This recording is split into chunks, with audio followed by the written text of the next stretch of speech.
The best of North Gippsland who battle for honour. NGFNL, it's my local league. This is the real thing, the Carlins are cheering. Beat North Gippy, it's the local for me. The stars of tomorrow, the legends we all know. NGFNL, the local for me. The siren sounds, the ball hits the ground. Beat North Gippy, it's the local for me.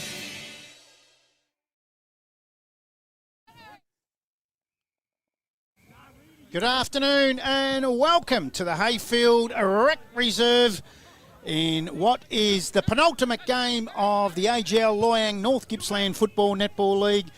And as you can see, we have been given a belter from the gods. An unbelievable day. Just a slight breeze that isn't too bad. Just a nice little cooling breeze. Top temperature of 20. Not too many clouds around, and the one thing is for certain, it will not rain. There you go, I've gone out on a limb. Now, I know we're in Gippsland, but it will not rain.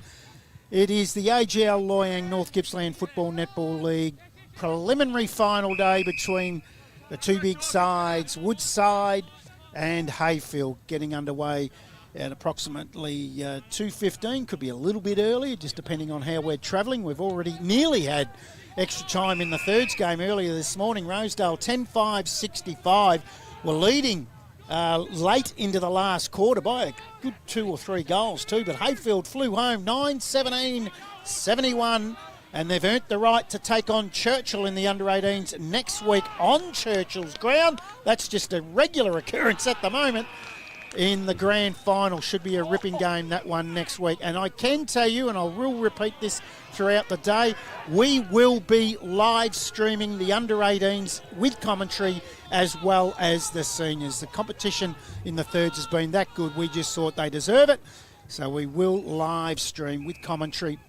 Whether that's a good thing or a bad thing, the commentary, I don't know. I'll let you be the judge of that. Going to be a big day out here. It's the Latrobe's biggest ever Blokes barbecue pre-game show, and wouldn't be a show if I didn't introduce my big fella. Sits beside me, even gets me coffee these days. Matty Mosley, welcome. Yes. Hello, Brad. How are you going? I'm fantastic. I'm brilliant. When it's a... Look, I know we say it a lot. Where you go, you know what? The grass smells different. The birds sound, which I want to kill. They keep shitting on my car. But there's something... Oh, it is on here, sorry. Chris Witchell again. We've got that on camera too. There's something different about it, that's for sure. Kyan Jenkins, if you can hear us, you might want to get off that fence. When you lean against that, it's going straight through our effects mic. Big fella. So, we will cross down to Kyan in a minute. Where were we? We're talking about me buying you coffee. Oh, you brought me a coffee today. Hazelnut latte for you? Yeah, with a twist. Twist the twist.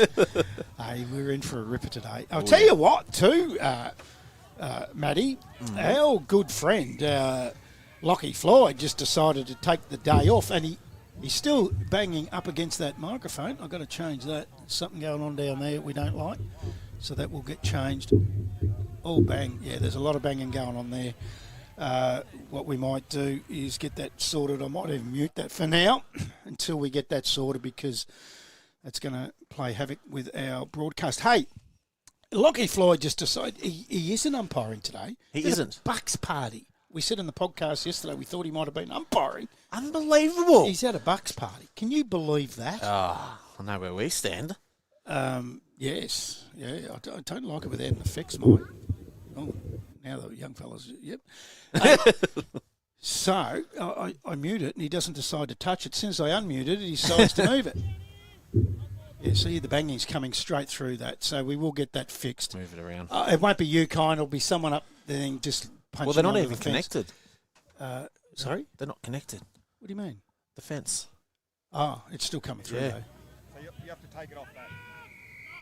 So, anyway, Lockie Floyd decided that he'd go off to a Bucks party. And Yep. Been great, though. The world we live in these days, I didn't even think you're allowed to have a Bucks party. Yeah, it's a bit of a woke world we live in these days, unfortunately. Didn't know if you're allowed to do it. Kyne's looking at me. I don't think he knows. He looks confused. Yeah, all it does is hook something to the bumper bar. But I'll get that fixed, Kyne. Don't worry. As soon as I introduce... So, thanks to Maffra Vision Care, we've got someone else that's sitting in his seat today. Just a lazy 741 games as an umpire, Matty. Just a lazy 742, sorry. And I think he might have even been Lockie's mentor. But, well, let's just go down to him and ask him because he's the man that will be able to help us. David Reid! Good afternoon. How are we going? Fantastic. You're in a nice sunny spot there. It's beautiful. I'm just thinking I probably should need some sunscreen, but we'll see how we go. Yes, that's probably a good idea, David. Hey, now, 742 games. I'm going to start off with who's the best local footballer you've seen in the area? What a call that is. Ooh, best local footballer. So we'll go North Gippsland. Yes. So he would be still coaching at the moment. Came out of the AFL and has played a lot of football down at North Gippsland. Jacob Schuback is probably the best I've seen in North Gippsland. Ripping bloke too. Yeah, changes the game on his own boot. Can influence where the umpires have to set up. You just never know whether it was going to be a 20-metre pass or whether he's going to run, and then next thing you've got an 80-metre play out of him. So you just never know what you're going to get. What about, say, a best junior throughout the whole area, not just North Gippy, but through Latrobe Valley and Gippsland, the best junior you've seen? Yeah, that one's probably a little bit easier. He just won the AFL Most Courageous Award this week, so yeah, I had the pleasure of umpiring Josh Dunkley. He was a 13, 14, 15-year-old, and 15-year-old umpiring, playing in Gippsland League. Yes. Now, you told me during the week there might be a player that come out of the AFL that had a year in the Latrobe Valley or the Gippsland Latrobe League, whatever they were calling it back in that day. Who was that? Yeah, that was Brodie Holland. He was amazing. He came out and played a few games down east, and just you could tell that he was straight out of the system. His ability to run all day, find the ball, just knew where to be, and yeah, he was amazing at collecting stats and covering the ground. Now, last week, Nick Cullis umpired his 1,000th game, David, and I'm told you might have gone in the rooms beforehand and given him a bit of a pep up. Yeah, Nick and I have been good mates. He umpired probably a couple of years before I started, and he's been right through, and he's always umpired to an elite standard. And yeah, that's something I brought up before the game, and also was talking to the others as to just to remember today's game, because it's not every day you get to umpire with an umpire who's doing his 1,000th. So enjoy the day. Absolutely. Now, one other question that I'll get out to you now is, tell us a little bit about the 2013 North Gippsland Grand Final that you umpired. The drawn North Gippsland Grand Final, yeah, that was fantastic. Glengarry and Heyfield at Trelgan, late day, a last-minute point to tie it up. And then we had to go in. That was before we'd had a draw, so they thought two 10-minute halves of extra time plus time on was a good idea. Oh. Yeah, so a full extra quarter. So we played the full 20 minutes of time on. Now, what happened about now? I hear that the grog back in those days, the grog had to go off at 5 o'clock. Is that right? Yeah. So we heard a lot of kerfuffle in the crowd as we were just starting that what we'd call the fifth quarter, and what we found out later was that they were announcing to the crowd that the liquor licence had run out, so they had to close the bar, and we still had half an hour of footy to go.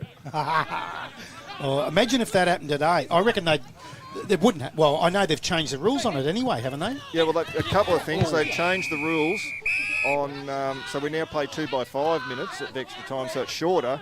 But yeah, I think they've extended the bar to 6 o'clock just to make sure that cover all options. Hey, David, it's nice to have you on board. Thanks to Maffra Vision Care. And just before I cross to our little friend on the boundary, Kyne Jenkins, Maffra Vision Care. One of the part owners you might know. I do. It's, Bonnie is my daughter, so it's a great connection there. It's a small world, isn't it? It is. But What a mark. That's fantastic to see. But I did. I've forgotten my train of thought now. I'll get back to you on that one. Hey, let's cross down to our great friend down on the boundary, Kyan Jenkins. Afternoon, Brad. Afternoon, Matt. Hope you're enjoying those hazelnut lattes in there. Oh, you started early. You do know I've got a video of you at the canteen. You want to be very, very careful, young fella. Hey, the conditions. I don't know. Have we had a better day this year, Kyan? I've not had a better day as a part of this crew. I don't know if you guys have, but the ground is in perfect nick, very firm, so it should be a great day for football. Sun's out, boiling down here. Boiling? Definitely. Is it? I regret the pant choice already. Oh, the pant choice. We will get that on screen later. How's the moustache coming along? Been working on that for how long? An extended period of time. It's got a little bit more than your bonnet, so I'll take that. He started November, Matty. Last year. In February 2020.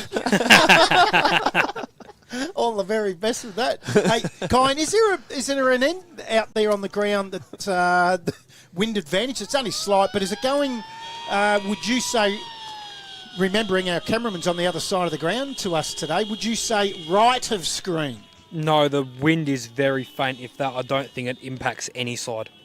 Give us the score. I know you've got a better view of the scoreboard there as the reserves have just finished. How did that end up? Woodside into the grand final, 7-8-50 to Heyfield, 4-8-32. Woodside winning by 18 points. Wow. So Woodside through to a grand final already. They're the same sides that will run out in the senior game. This is the Latrobe's biggest ever Blokes barbecue pre-game show for the AGL Loyang North Gippsland Football Netball League. Don't forget, we've got netball the plenty today. And in the under-15s, earlier this morning, Rosedale took on Woodside. We haven't got scores just as yet, so we'll try to get them later. Sale City were playing Rosedale on the 17s. D grade was TTU and Churchill. Woodside and Sale City were playing in C grade. That should have just about would be finished. Woodside and Heyfield in the B grade. And in the big A grade game that gets underway at 2:20, it is Sale City with Heyfield. And again, it's Tess Maxfield out there calling the game. And today she's joined by the TTU young gun, who was the TRFM Rising Star, Faith Farmer. So that should be magnificent, Matty. What a name, Faith. Faith, have faith. Have faith. In the farmers. Yes. Always have faith in the farmers. Looks like Kyan wants to have a chat here. Kyan? I was having a chat, boys. I was just listening to you. Very happy with St Kilda at the minute. I've just seen Liam Ryan, who's got a contract at St Kilda, so I'm just increasingly happy. Oh, you're happy recruiting 40-year-olds, are you? They're better than what we've got currently, Brad. I'll take anything as long as I get to see football in September. Let's remember, we're covering North Gippsland Football Netball League, not the AFL. Matty Mosley. Yes, he loves his AFL, doesn't he? He does love. Well, he's up and about. The Saints haven't won a premiership since 1966. Yes, that's right. He wouldn't be sleeping at the moment. He's yes. So Lockie Floyd, he's out of the Bucks Day today, so he's not joining us. What I can tell you too, Matty. Brad Stevens, who has the Heyfield Bakery, the local bakery here in Heyfield, he's been covering the North Gippsland Football Netball League final series with his little coffee van. Yep. And it's a great coffee. Well, you've just gone and got me one. Yes. And floral cups too. There's something Right about down that. your alley, those floral cups. Twist of hazelnut into a floral cup. He's got the coffee trailer up for sale. So if you're keen on a coffee trailer, I'll tell you what, his coffee's very, very good. Yep. But I won't go through everything that's in here, but get onto the Heyfield Bakery Facebook page. You can see he's got it up for sale. I can tell you he's already had a couple of offers. Ooh. He's only had it up for 24 hours. He's got a couple of offers. So he's doing all right then. So I might know one of the blokes that has made him an offer just quietly. Hey, so, if you want a little coffee trailer, I can vouch for the coffee. You can vouch for their coffee, man. Yes, delicious. Isn't no it? complaints, no bitter. It was just beautiful. When we were out at Glengarry, I had one of his muffins. Yeah, you said before. Delicious. Unbelievable. And that bakery does 20 different hot cross buns at Easter. 20 different flavoured. We're going to have to try one hot next cross- year. Oh, you bet. And they tell me, I used to go to Glenmaggie as a kid, Yep. which is just up the road, Yep. 5-10 minutes. Yeah, not far at all. They tell me everyone from years ago to now swear about his pies. Yes. Not swear about it, swear by. Got to grab one type of thing. You've got to watch what you say, don't you? This game today, as both sides are out on the ground warming up, there is a couple of changes. We'll probably have a look at the Woodside team first as the umpires come out onto the ground, and closely followed by Brendan Garrett from the league. Watermelon. Board in the pink. No, don't worry about it. He can tell you it's watermelon. It's pink. The pink vest. Woodside, couple of changes here. Rob Michaelides goes out with a hamstring. They drop Thomas Matten, and in comes Liam Hard and Liam Leeson. So the two Liams come into the Woodside team here. Ryan Fote in the ruck. What a super player he is. Really looking forward to him again. He was great last week. What do you like about this side, Matty? How balanced it is. Yep. It's mature and it's ready to go. That's what I see straight away. They're so mature. This is sort of, it's for theirs to lose, really. I think they're just ready to go. I know our great friends from TTU, Jackie Brown and Jai Nielsen. I don't know if they're here today or they might be at home watching this, so I won't say anything about that back six, Matty.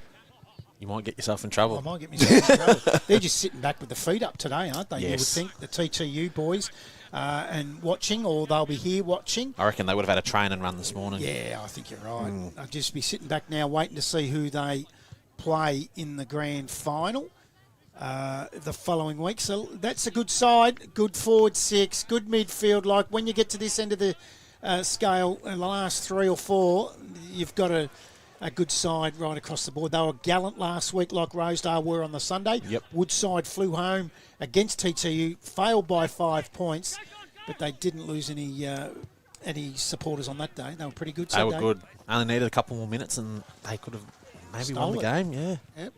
Let's have a look who they're playing, who were absolutely brilliant. And probably the game of the year last week on the Sunday. It was at enjoyable, Rosedale, wasn't it? it? Yeah, it was great.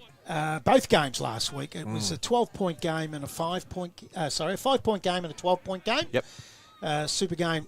This one here is the big one for me is Sheen's playing, which is fantastic for the Kangaroos. We did ask him in the post-game show last week if he was going to play, and he did look over at the missus in the It depends car. on the misses, doesn't it? Yes, he asked if he was allowed to, but he is allowed to. Who would He's have, out there. if you asked him that 15 years ago,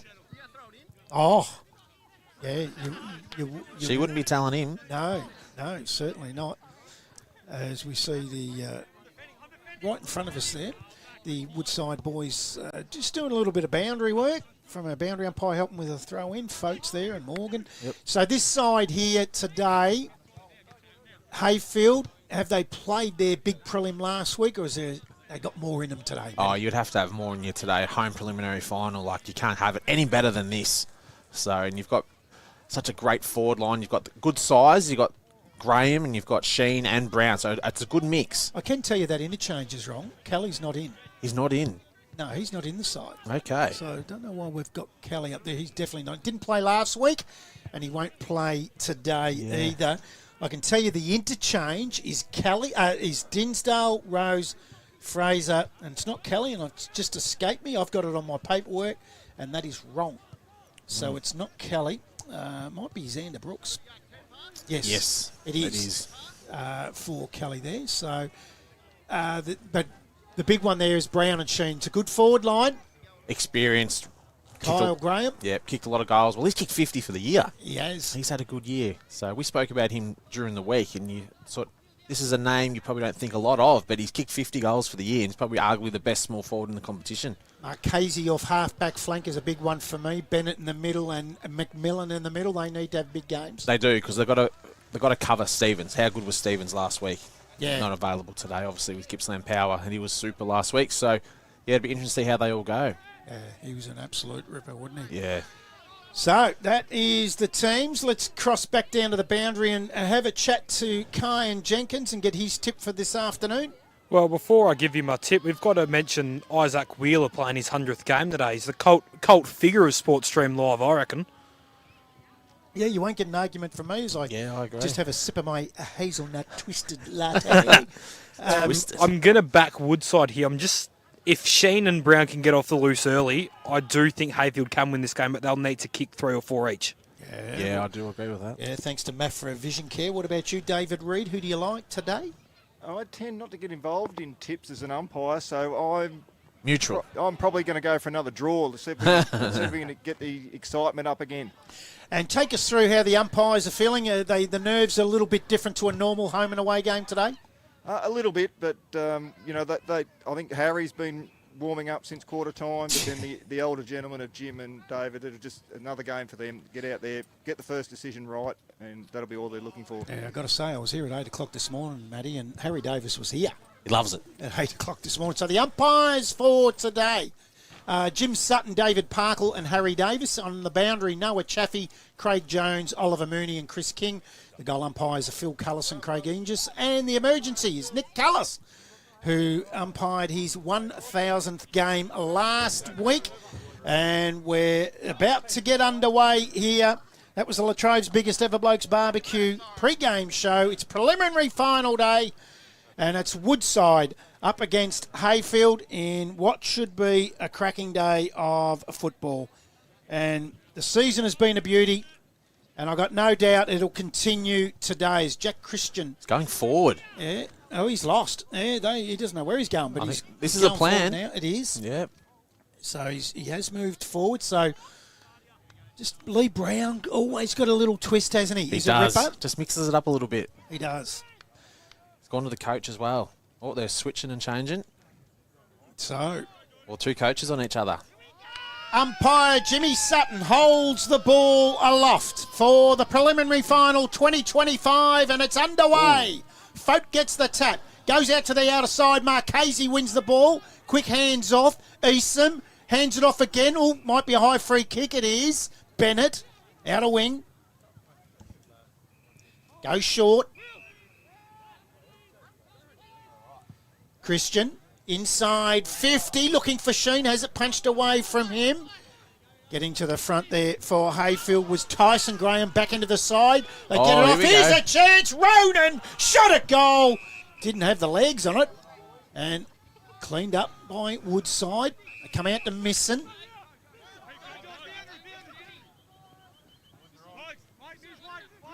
So just on the half-back flank, short. Adam Jansen expecting a big game from him today. He's played the 8 games before finals this year. Adam Jansen feeds it off. Running Stockdale. They'll do that a lot today. Oh, Folk puts out the one-handed Duke. Couldn't collect it. Been a high free kick here. It's going to go to Ryan Folk. Might have been a wrong arm signal there from Jimmy Sutton. For a minute bit of time, I thought it might have gone to Heyfield. Folk goes back into Adam Jansen. You nearly want to put a defensive forward on this fella, Matty. Yep. He gets so much of it. Off he goes through the middle. Gets his kick out towards the forward pocket. O'Sullivan's the target. Has it punched away from him. Gets to the front. Quick hands up from Hole. Out to the outside. High ball. Up towards the wing. How does the bounce favour anyone here? Actually, it does really well. Was Dinsdale. Then he feeds it off. Back to Dinsdale. Good pressure from Woodside coming at him. Gets his kick away. Ronan's there for the Kangaroos. Going to give away the free kick here. No, umpire Jim Sutton lets it go. So now Johnson onto the left foot. Short ball. Jansen already had 4 touches inside the first 2 minutes. So Adam Jansen on the half-back flank. Take the free kick at the mark. And it's Jansen with the kick. Kicks it to centre wing, and it's going to be a free kick, and it's going to go to the Wildcats. No, that's a second wrong they've done there, the umpires. They're pointing the wrong way. And it's going to go to Eastern here for the Kangaroos. And he plays on and he kicks long. But it's gone straight down the throat there of Matt Dock. But he's dropped it at the last minute, but he's got plenty of time. And he's just gone for territory there. And it's BR here for the Kangaroos. And he does well in the end, picks the ball up and does a little bit of dancing. Has a bit of time to take a bounce. Ruckman don't take the bounces, and he kicks long inside 50. He looks for Sheen, but there's 2 on him. And it's Dyke again. He's proppy. Sheen. Yeah. Kicks across to Stockdale. Yeah, keep an eye on that kind. Darren Sheen. As it's Stockdale here for the Wildcats. Groin, left groin, I Oh, reckon. not good. It's a Fote. He's got a massive day ahead of him, Ryan Fote, if they want to win this game. Doesn't have a lot to kick to. Been told to play on it. He'll kick down the line. That's what he does. Looks for O'Sullivan with a fresh airy. Stockdale there's lurking there for the Wildcats, but it's Graham. Tries to give the handball across there into Vanderswart, but Vanderswart's happy for that to go out of bounds, and we'll have a boundary throw in here. On the boundary, Kyan Jenkins. Well, I'm just looking at the doctor coming out, the Daniel Sheen now, indicating left groin, I believe. I think he might stay on. Yeah, I think he's gone back to the goal square now. Yeah, it's definitely a left groin. Yeah, not a good start there, and it's wide oak for the Wildcats with the ball with McMillan. Ryan there as well with the tackle. We're going to have another ball up here. Thanks to Mafra Vision Care. David, some wrong arm signals. Is that nerves? Could be a little bit of nerves, but I'm just wondering if the away strip of Woodside is making a difference to Jim there. You know, not used to seeing Woodside in an all blue. Okay. Yeah, it does confuse me when we call them when they're in this it is. alternate strip. It is. I do like the colour. Reminds me of the old VFA days of Paran. Yes, you've said that a few times. You like that, don't you? I do repeat myself a bit. Yes. Over the not just today, previous weeks. As BR here for the Kangaroos does well. And he'll kick inside into a dangerous area. This is a good build up here for the Kangaroos. They kick across. Hole to Ronan. And he'll kick across. Marchese. They've started off well here, the Kangaroos. They've definitely got the momentum early as they look for Sheen. And he's still moving okay, considering he's got a bit of a sore groin as we think. On the ground. Can't get it out. And the umpire's going to give that hold on the ball because he couldn't get it out in time. And it's going to go to the coach in Benny Johnson. He's going to have a super day, as he always does. He'll get onto that left foot. He's got the zinc on today as well. Looks for Misson and marks. Misson quickly feeds it off. They run away now. Woodside Oh. turnover. That was by Wide Oak. They couldn't take the mark though. And Stockdale, that's lead tackle to the ground. I can say that it's up in Lakes Entrance. That Cowar's president, Jimmy Chopsticks Wares, is watching the live stream up in Lakes Entrance. A cheerio A couple of martinis. from Richard Hughes, the father of Keenan. Yes. Just sending out a cheerio to the president. Great stuff. Jimmy Chopsticks Wares, didn't know that was his nickname. Chopsticks must like a good Chinese field, as we all do, as Marchese goes inside 50. Pinpoint accuracy. I'll tell you what, He's been good. He started really well, the big fella. He's got a big job today. Goes forward. Sheen has got paid it. the free kick. Only 15 metres out directly in front. And that's all you want from your big forward today, Matty, is competitive work. Create the contest and anything can happen. So the first goal of the day should go to the big fella, Darren Sheen. He's kicked plenty of these, about 1,200, Matty. Yeah, just a couple. Kick 13 of them on me. Oh, did he? He did. Oh, I wouldn't be telling people about that. No, that's okay. Actually, I'll cop it. It'd be a privilege to have 13 kicked on you by this fella. Yep. Don't worry about that. Comes in from 15 metres out in front. Won't be a problem for the big fella. Ugly looking kick, but it gets the desired result. And the Kangaroos are on the board. 1 straight 6. And Sheen has his first, nearly 7 minutes into this first quarter. Woodside yet to score. There he was hit from everywhere there. Down on the boundary, Kyan Jenkins. Well, these two played 2 weeks ago, and that's what I thought Heyfield lacked. Another tall Christian back into the side from that game as well as Sheen. It just stretches Woodside's options vertically. Yeah, and Bihar's been super early. He's come off for his first spell, but he's definitely on top of Ryan Fote at the moment. It'll be hard to do all day, Matty. It is, all days. All days the question as Brooke goes up with Fote. McMillan here for the Kangaroos. Gives the handball across to Bennett. Gets onto that left foot and looks for Graham. Just can't hold on to in the end. They finally pick up the footing. Just sort of falls on him in the end there was Graham. And another ball up as he falls on top of Stephen Lambert there. And it's going to be Brooks here for the Kangaroos, the second ruckman, like up against one of the best ruckmen in the competition in Fote, and he gets the tap. Stockdale, Dyke off the ground. Lambert just wants it to trickle over, and that's what he gets. And we're going to have another boundary throw in here. Very, very warm conditions here. I think fitness will play into it, Brad. Absolutely. Yep. Coming into that last quarter, hot day. Yep. As Fote gets the big tap. Morgan and Bennett going at it. Marchese's there as well. Lambert gets a look inside 50. Looks for O'Sullivan. And it's a chop of the arms, and it's going to be his free kick. Had a great game last week in O'Sullivan. And he kicks long. He'll be looking for Stainer, and he's got some room, but can he get there in time? He does. And he had a quiet week last week. But it was a great kick there by O'Sullivan. Kicked it to the fat side, made him run into it. And did well in the end. Let's see if he can finish off here for Woodside's first goal of the day. Not a hard kick to do, as we're right behind him here. As Stainer coming in.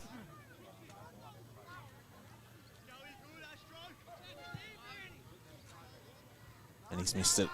One across to the right-hand side, and we're going to have another kick in here. It's going to be Fraser here bringing the ball in, which is rare because it's normally Mitch Bennett. He's played on quickly. Kicks long, and he's looking for the coach in Lee Brown. Did well in the end was Jeremy Morgan. Missing there for Woodside. Graham has the footy, can't get rid of it. Swamped there by players. We're going to have another ball up here. 9 minutes gone here in the first quarter. He's a great in, Tyson Graham, Isn't for the he? Kangaroos today. They've started well, the Roos. Lee Brown in the ruck with Fote. Holds him out, then gets the tap. We'll get a restart as Liam Leeson, the inclusion this week, is wrapped up. Goes in after it again. Brown just ragdolls him. But this is the thing with having Darren Sheen into the team. It gives Lee Brown to go into the ruck. Exactly right. There's a lot more versatility there. He might have just connected Ginnity. there with Fote. Pure accident, of Yep. course. There's Morgan on the right foot. Mungle spiral inside, but really well done. It started really well, the Kangaroos. They have. Van der Voort takes that. That'll be a good duel with him and O'Sullivan today. Yeah. Goes to the half-back flank. High ball sitting underneath. It does well there was Harper Fraser. He's going to go short.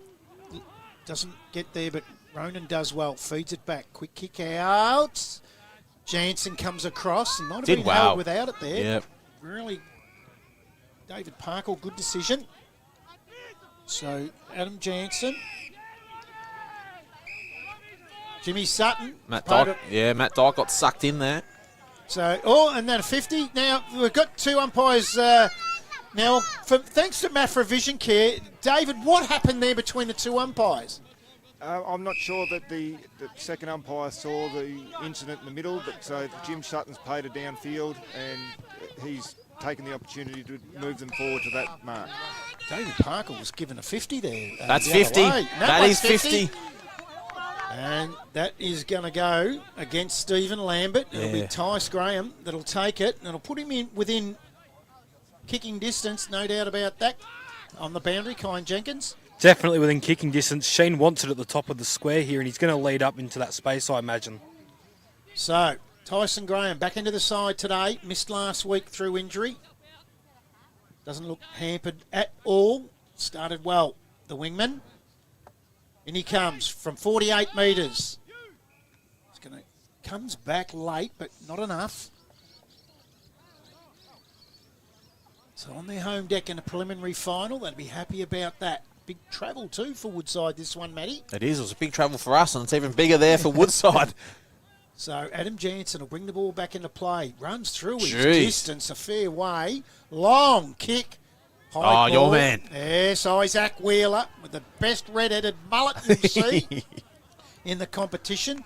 Goes to Christian, normally plays back, playing forward. Good move from Lee Brown today. Feeds it off Fraser inside. Oh. Adam Jansen, without doubt, that is the leading contender for the TRFM mark of the day. Absolute beauty. Took it as his highest point as well. Wasn't a great landing, Matty. Yeah, so definitely knocked the wind out of you, that's for sure. Beautiful spearing kick to Ryan Fote. So they're still inside their defensive 50. 12 and a half gone first quarter.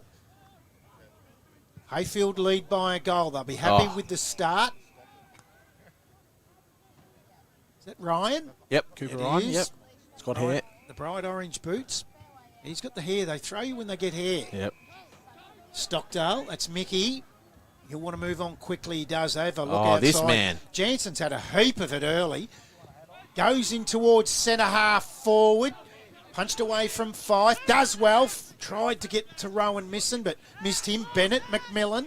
Handball over the top. Here they go, Marchese. Oh, he's got room. It's Tyson Graham again. No, this time it's Kyle. Kyle Graham. At half forward. Goes towards Brown. Oh! Too strong. Just couldn't mark it. Ben Johnson mops up. Gets onto the left foot. High ball. Graham has to sit here. Gets out the back. Sheen does well back towards Kyle Graham. He's wrapped up. They drag the ball in underneath. We'll have a bounce down. Yes, he'll be spewing. The coach there in Lee Brown. He did everything right but hold it. You can guarantee he will not do that again. He'll make sure it sticks as we have another ball up here. And it's going to be Sheen here going up in the ruck. It's going to be a free kick, and they've pointed out it's going to go to Darren Sheen. He's moved up high as Lee Brown has a break.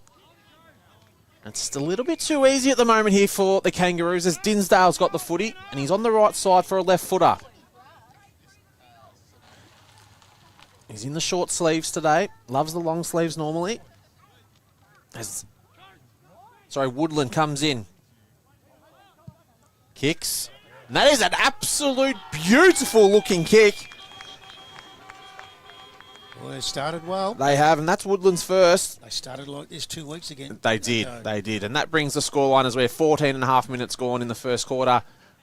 Heyfield 2-1-13, just Woodside the solitary behind on your Finch Cafe scoreboard. It'll be interesting to see if the Hurricane High goal of the day is in the first quarter, as was the TRFM mark of the day. That was a good kick. It was a great kick from there. That's not easy to do. Kyan Jenkins on the boundary. Well, the early matchups for Woodside defensively, Sheen will play on Misson, and the coaches Ben Johnson and Lee Brown are on each other.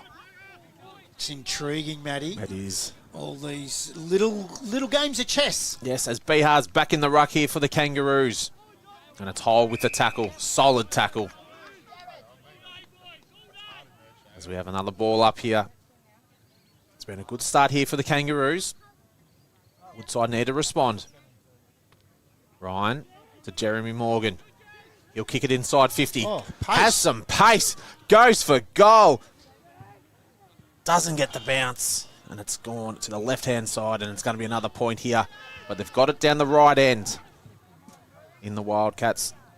Haven't had a lot of opportunities inside 50. So they bring the ball back into play in Heyfield. Kicks long. Cooper Ryan there for the Wildcats. And he's not going to get that out. We're going to have another ball up here.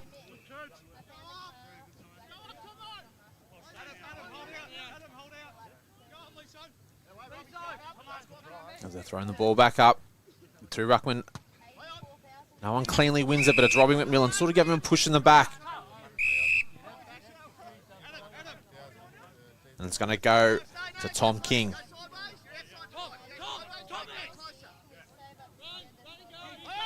Play on, says the umpire. And that's a beautiful looking kick.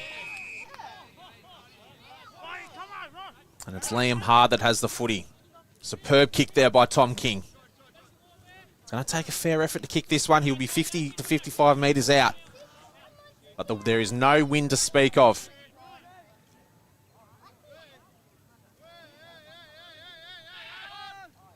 And that's an absolute shocker of a kick, Brad Sinclair. Absolute shocker. Absolutely. His first game back in today too. He hasn't played for a few weeks. No, we've having some trouble with Netball Connect. I'm trying to get a netball score. It's been that issue all year, unfortunately. Yeah, no, so that's no good. I want to try to bring you netball scores throughout the day, and you can tune into Tess Maxfield, of course, with Faith Farmer. Yes, Adam man. Jansen, what a game he started. He's the leading contender here for the Crown Hotel Player of the Day. He's turned that over to Kyle Graham, who's up the field. Oh, has Brown all on his own on the centre wing position. Takes the mark. Wheels around onto the right foot. Goes up. High ball. Dinsdale has it punched away from him. Goes in after it again. Toe pokes forward. Oh, well taken out on the outside by Eastham. Has Brown on the outside again. Watch this kick. Goes in towards. Oh, really well done by Josh Morgan. Bennett gets it out over the back, though. Toe pokes it. Comes back to him. Oh, well has done. The composure to find Tyson Graham, and he marks it right on 50. He wants Sheen. Spearing kick. Pushed off the ball by Rowan missing. Gets out the back. Oh, good hands, Adam Jansen. Feeds it out. And Woodside again. Take it outside their defensive 50. Bouncing ball. It's coming back, though. They've been really well set up here. BR gives it to McMillan. He wants to square it. Has 3 Heyfield players and decides to pick out Ryan Fote. So Fote, inside defensive 50 for the Wildcats. He'll go short to co-captain Jeremy Morgan. Quickly plays on. Now they go still inside their defensive 50 here, the Wildcats, and this is what they do well, is just they have composure. They just chip panic. around. Yep. Liam Leeson, short inside. He's going to get it back from the 1-2. The handball, he had to go back to get it. Fote runs off, gets away from Brown. Then Ronan. Bihar comes at him. Oh! Travel, I thought he was standing still. Mafra Vision cares David Reid. Yeah, no, he wasn't standing still. He was actually just moving back and forth. So each time he goes forward and back, that just adds to his distance travelled. Okay, so it's not a territory. Thanks for that. So they go short. Inside, another turnover here, but they'll take it out over the boundary line. We'll have a boundary throw in. In between forward pocket and half forward flank there for Heyfield. They've had most of the play, Matty. They've dominated play, really. They have. They only lead by 11 points. When I say only 11 points, it's not wind affected. They've had all the play. Yep. Spent most of the time in their front 50. Here they go again. Handball to the outside. Going to run into the open goal. And Finn Stevenson's kicked one for the Kangaroos. Oh, here we go. Umpire's caught it behind. Must have been touched, Brad. Oh, touched off the boot. Oh, he's not waving the flag. What's going on there? Or did he wave it? No, I didn't see it. That's very strange. I don't think Yeah, he he's waved doing called it now. Oh, there you go. So, just the behind got me up for no reason at all. They lead by 3 goals, though. Wildcats back into play. Going to come out towards Fote. Sits behind. BR just too strong, the big fella. He's been good. Very, very good. Feeds it off to Hole. Oh, dangerous kick. He's done that a couple of times and missed. Now out to Lee Stockdale. Received it from Fife. Goes up towards O'Sullivan. Gets to the front. Then lays the tackle. Wants a hold in the ball decision. He's and going to Jimmy get it. Sutton circling. He's going to give it to him. So, and 50. That's against Dylan Patmore, and O'Sullivan's just going to walk straight in and kick the Wildcats first for the day. Woodside going to 1-2-8. They trail Heyfield 3-2-20. Gone 21 minutes first quarter on your Finch Cafe scoreboard. Kyan Jenkins on the boundary. Well, that 50 metres was for not giving the ball back. He almost just threw it at him. He let it drop to the ground. O'Sullivan pointed out straight away. Then that last one there, I believe it was touched off the boot. Goal umpire originally signalled goal, and Harry Davis overturned it for a point. That's good umpiring. If you heard it, he's overruled it. We're back into the middle here, and Woodside have finally got on the board with the goals. And it's Bihar and Fote going up in the ruck. Actually, no, it's Brooks here for the Kangaroos, but it's going to be cleared here again, and it's going to be the Kangaroos. High ball. Oh, what a mark by Graham. Just stood under the packet. Sorry, it was Ronan. That was a superb mark. Kicks long. Stockdale to Misson. Sorry, it's only a goal the difference, Matty. 2-2 to 1-2. Oh, did you have the... I had one too many goals on there. Oh, okay. I don't know what happened there. Because the goal kickers for Heyfield, I'm checking with you, is it Woodland and Sheen? Yes. That's the 2. Yep. Definitely.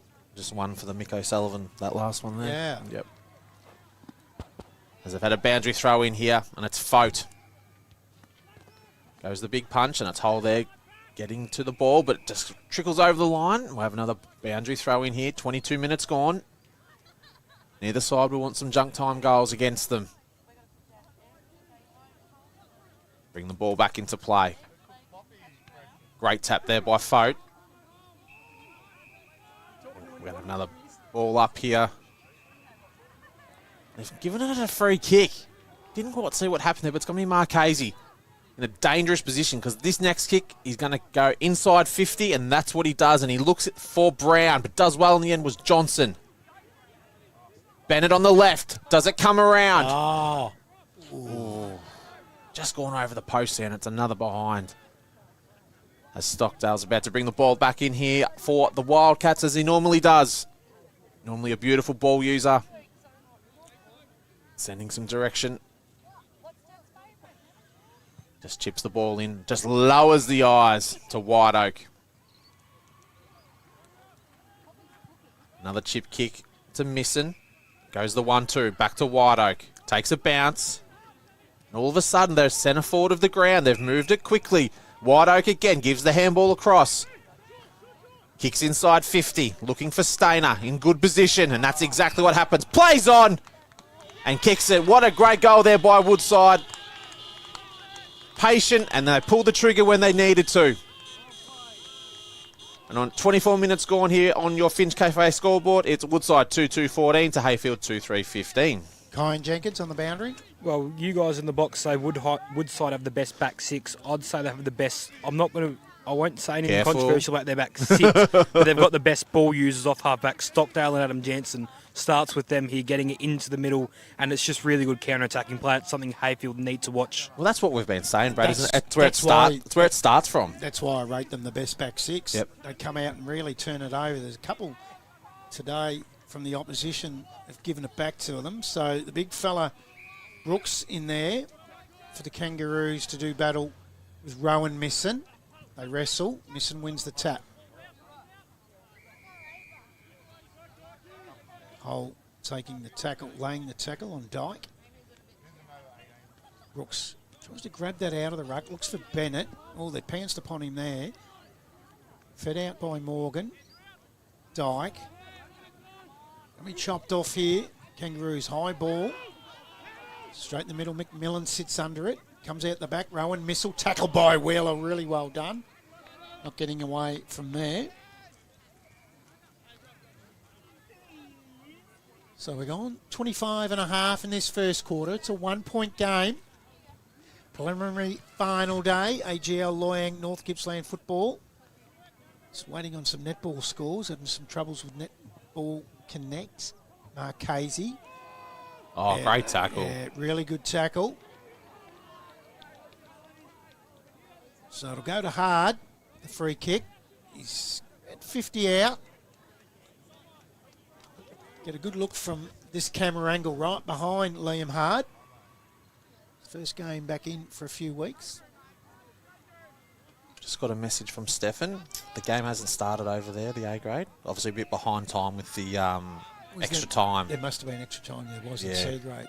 So Hard comes in, lays off to the right. Yeah, extra time in C grade, I believe. A bit earlier on in the day. That's right. So that's why there's no scores up. So we're all tied up here. Out towards Christian. Oh. Holds the front spot in front of Fife and Josh Morgan. Takes a good mark. A young fella we spoke to a few weeks back. Goes up towards the wing. Oh, He did well hold, just held out Dyke. Protected that ball drop area at the back and took a good mark. Centre wing position. So Hole looks for Sheen. Oh, it's a free kick. No, gets out the back. Thought he might have been pushed in the back from Benny Johnson. Maybe Sheen tried to con the umpire. He conned me. There's no doubt about that. McMillan goes in hard. Yeah, high free kick against Mick Stockdale. He knew as soon as he did it. So McMillan take the free kick in between wing and half forward. Going to come into the middle of the ground. Ronan.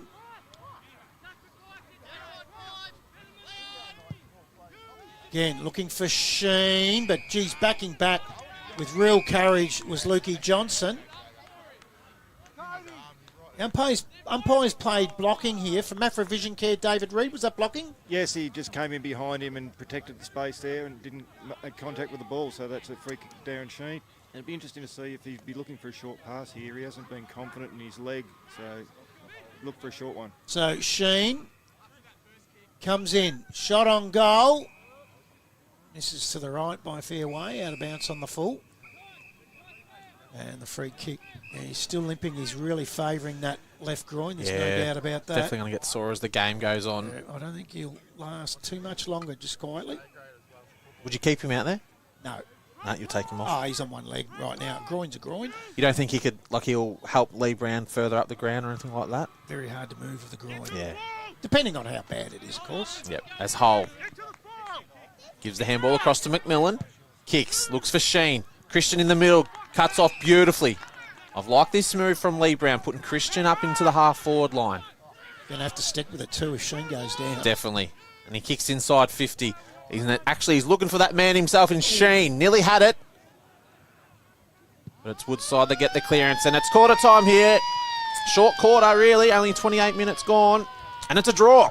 It's Woodside 2-3-15 to Heyfield 2-3-15 on your Finch Cafe scoreboard. We've got a game on our hands here. It is all tied up in the AGL Loyang North Gippsland football preliminary final out here at Heyfield. We'll take a quick break. When we come back from the break, David Reid would have spoken to the umpires, and I know Kyan Stevens will be in amongst both huddles. BP to Ralgan East, day or night from few to a feast. BP to Ralgan East, from a wicked brew coffee to washing the beast. BP to Ralgan East. Water. It's a part of life and we all depend on it. We spray it and play in it. At Davey, we move it around, clean it and provide the right pressure at the right time. To help you do this, run one of these and wash her. We're Australian made and made for Australia. So when you depend on this, need to do this, or just want one of these, you can depend on Davey.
Welcome back to the Heyfield Rec Reserve.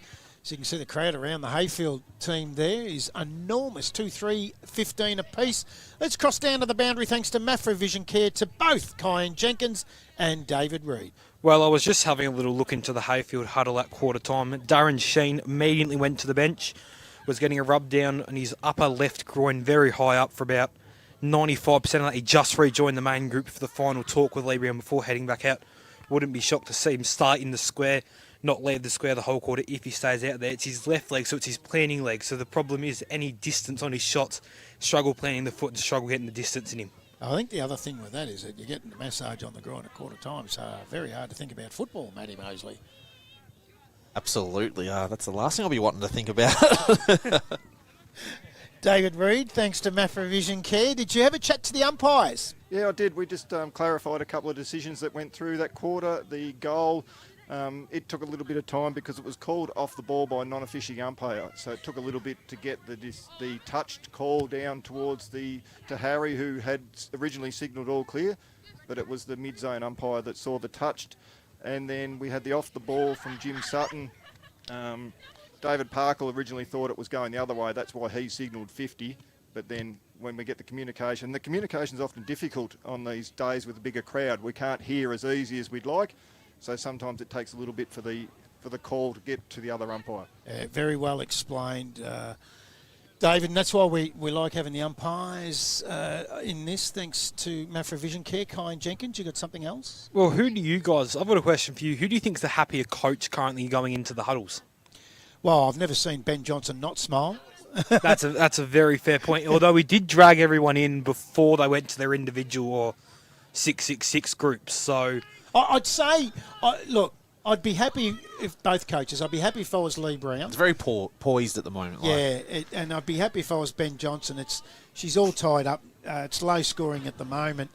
The one thing for Lee Brown, I would say his concern is Darren Sheen. Yeah, definitely. And how long he lasts. That's the big one for mine. Wind down there, Kyan? No, none at all, boys. It's only getting hotter as well, so it's going to be more challenging, especially for those Woodside boys. Lee Brown's had a few weeks off. Darren Sheen had a long time off. Can we get a close-up on Kyan there, Stefan? Just see if we can see that moustache. I'm not coughing that, boys.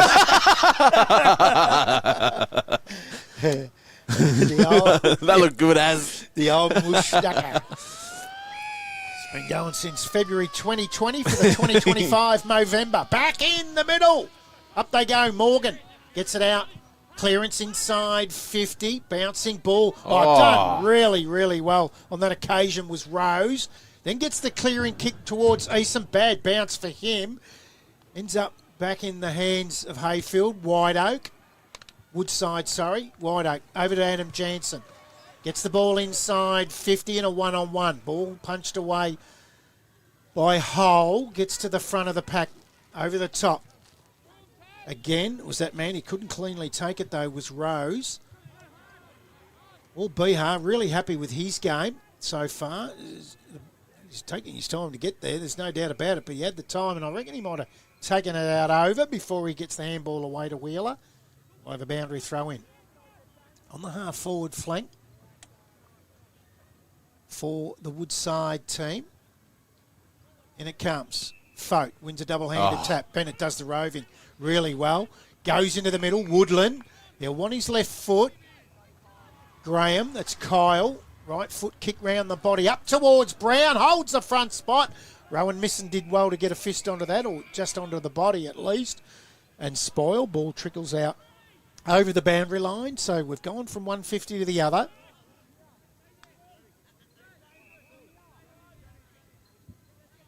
So boundary throw in. It'll be Rowan Misson to do battle here with Christian. Christian wins a tap. High ball up towards Brown. Holds the front spot on Johnson. Wants a free kick. Isn't going to get it. He wanted it. He's asking Jimmy Sutton why. I have heard, I'm sure David Reid would know, I have been told Lee Brown gives a little bit of chipping out there, David. is willing to participate in a discussion with the umpires. There's many players that want to do that, but he's fairly respectful. He had a bit of a chat with the umpires prior to the game just to get an interpretation on the ruck contest. So Fote wins the tap. Ooh, going down and crashing heavily. Graham, Kyle Graham, gets to his feet with a hand from Bihar. So it'll be Fote and Bihar. This is a good duel. It is. Matty. So Fote wins that. Bihar does the roving as a fresh air shot towards the right foot. Bouncing ball.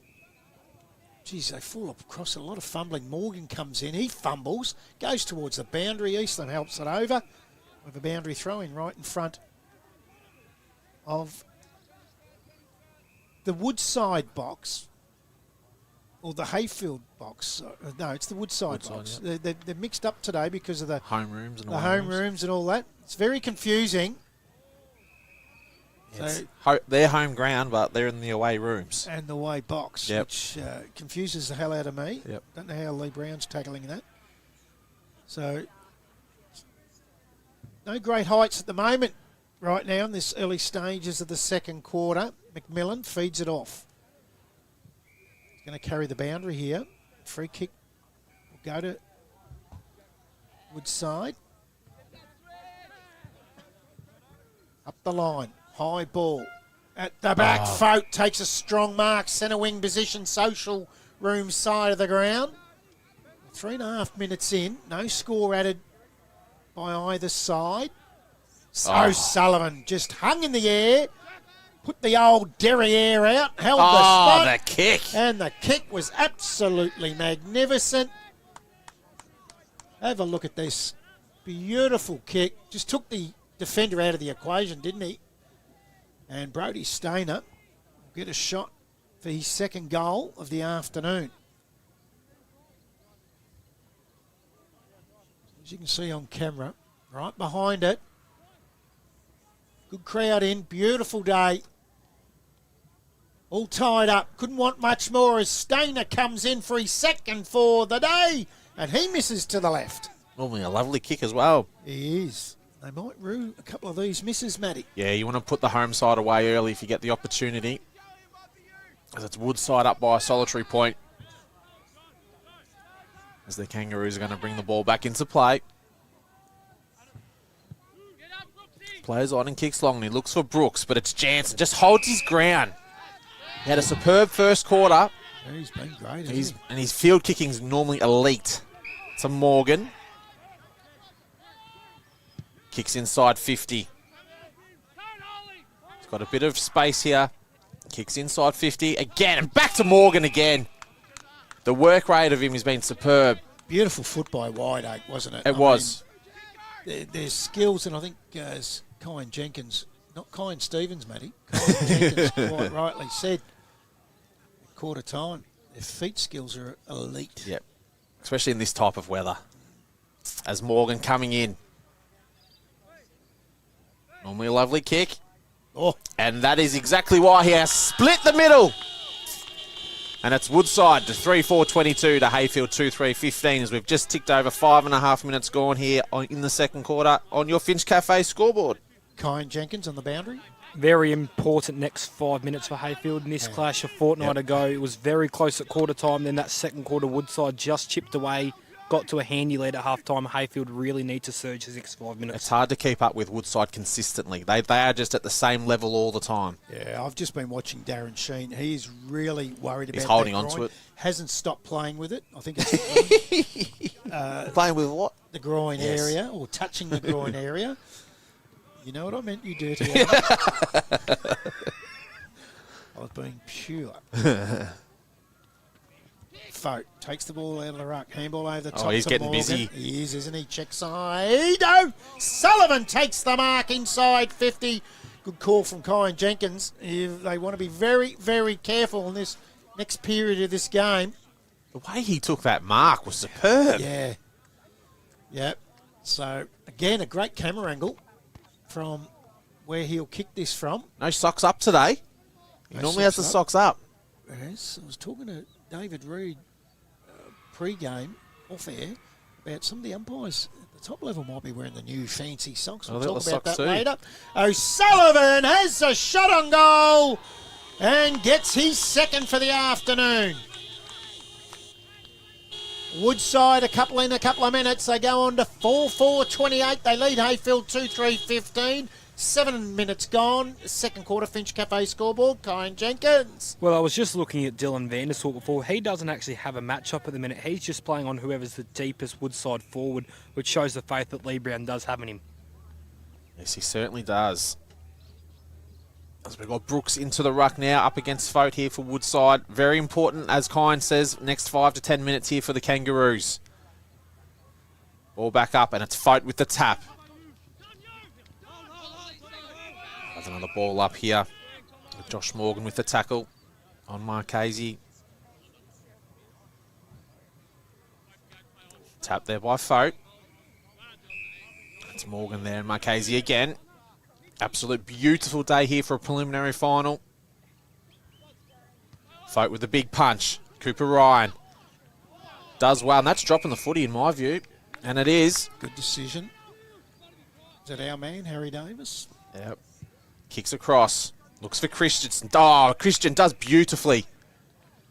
Been a good move here by Lee Brown, putting him forward. He's leading up beautifully. Looks for Graham. Does he get the bounce? No, he doesn't. It's Jansen there, first to the footy there for the Wildcats. Been superb so far in Jansen, but it's the Kangaroos. Snaps. And it's not a good snap. And it's out of bounds on the full. And it's going to go to that man, Mick Stockdale. Sheen's not moving out of that goal square now. So he'll be buggered after half-time. Yeah. Once you stop, Yep. you'll be And done. So they're looking at different avenues now, aren't they, where they were really going to him in that first quarter. They can't now because he can't move. Yep. As Misson, and that's Rowe Misson, brings the ball back into play. Kicks long down the line. Nearly Jansen taking the mark, but it's Ronan there for the Kangaroos. He's been tackled over the line. We're going to have a boundary throw in. So what do you do? Oh, who am I to question what Lee Brown does? Yeah. He'll know exactly what to do. It's it'll play on your mind, there's no doubt. We have another ball up here on the half-forward line here of the Kangaroos. It's moving like me at Sale City that day. That was quick. Yeah, I was in a hurry. As Dyke gets the ball first, but he can't control it, and we're going to have another boundary throw in. Hasn't been a great start here into the second quarter. A little bit scrappy, but it's neither side trying to break away. See, the avenues are dried up for Heyfield, haven't they? They're getting forward, but They've dominated early too. They haven't put a score on. Yeah. And it's BR back into the ruck. Probably had the better of Fote in the first quarter. Great spoil there by Johnson. Oh, sorry, it was in Fife. As it's a very heavy supported crowd here for Heyfield, as they had the 18s and the reserves as well in the preliminary final. As the ball's back into play. Fote with the tap. He loves that left hand. Picked up by Bennett. To Stevenson to Graham. Stockdale was sort of all over him there, but the umpire said no, and they've cleared it. And it's going to be Cooper Ryan they're looking for. Doesn't get the bounce he wanted, but O'Sullivan's there, and he gets a terrible bounce as well. Stockdale, and that's Lee Stockdale. Gives the ball across. They chip inside to White Oak. Can they finish off? Ryan puts the Jets on. Kicks 25 metres out, and he's hit the post. And that was a great lead up there for the Wildcats. Just couldn't finish it off. Jeez, they've missed some gettable ones. Yeah, he's only 15 metres out. He'd be spewing with that. Just bang straight into the post. But they are starting to get on top now, the Wildcats, as the Kangaroos bring the ball back into play. Not a great kick in the end, and it's back to O'Sullivan. He can't pick it up either. But there's plenty of time there. And it's Pat Moore for Heyfield. Looking for Christian. It's going to be a free kick. He's holding on. It's Christian's ball. So Christian, around that half-back area for the Kangaroos, goes up towards the coach. Brown has it punched away from him by Rowan Misson. Christian again. It's all wrapped up. Beautifully done there by Ashton Jansen. So umpire Harry Davis will put it in the air. It's a 14-point lead now to the Wildcats, the biggest lead of the day. Brown wins the tap. Misson overruns it. Bennett's there. Marchese. Gone out on the full here, has it? It has. Rowan Misson will take the free kick for Woodside.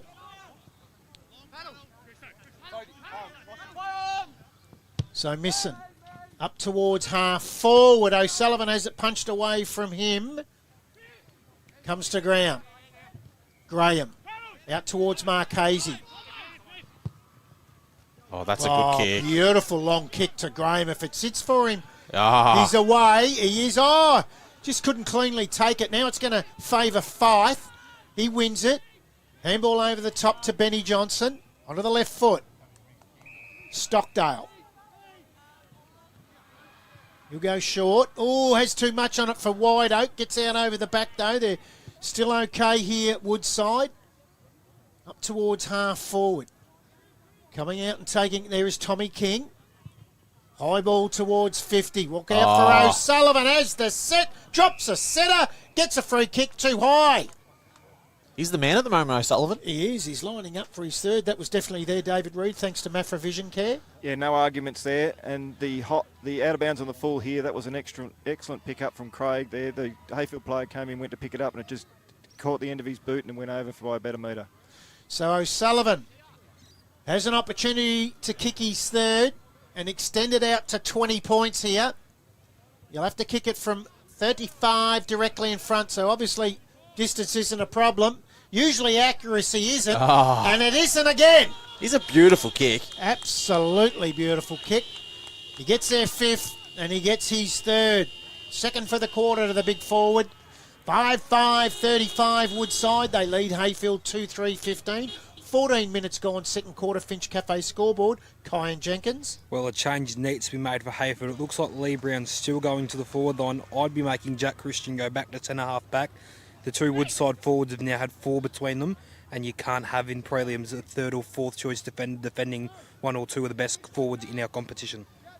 Yeah, I can understand what Brown's doing. He's got to kick a winning score, and he's really laying a lot of hope on a very injured Darren Sheen here, and I don't know if that's going to serve him too well, Matty. Yeah, I don't think so either. And we're back into the middle, and it's Bennett. Gets it across. Will he get the 1-2? He doesn't. No, he burns him in the end. He goes, I'll do it. And he kicks it straight to Bennett, and there's the change. He's put Mitch Bennett into the forward line.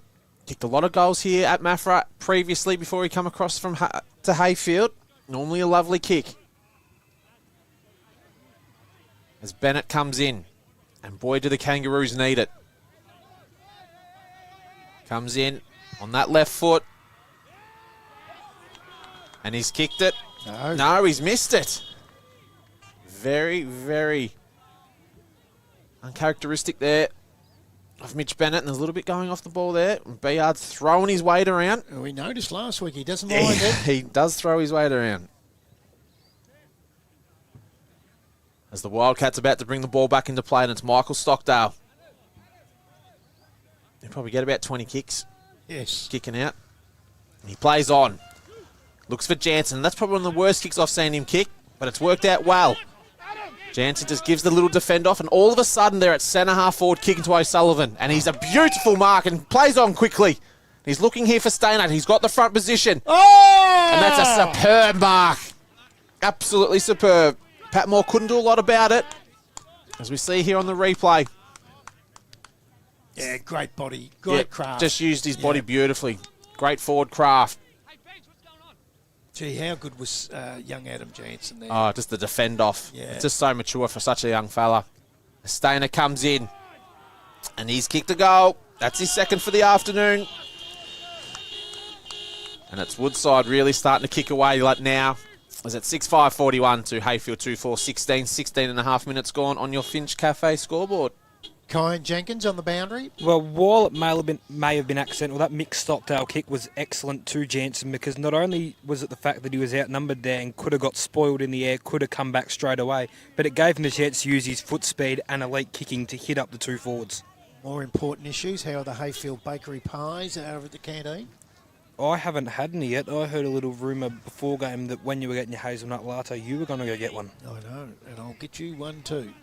Ball back into play, and it's Dyke here with the tackle on Ronan.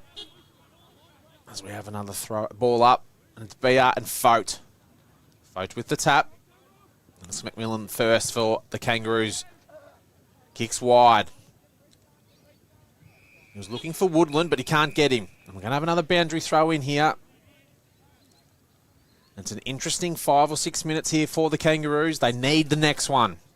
They have an injured Darren Sheen at full forward. Looks like to be a groin.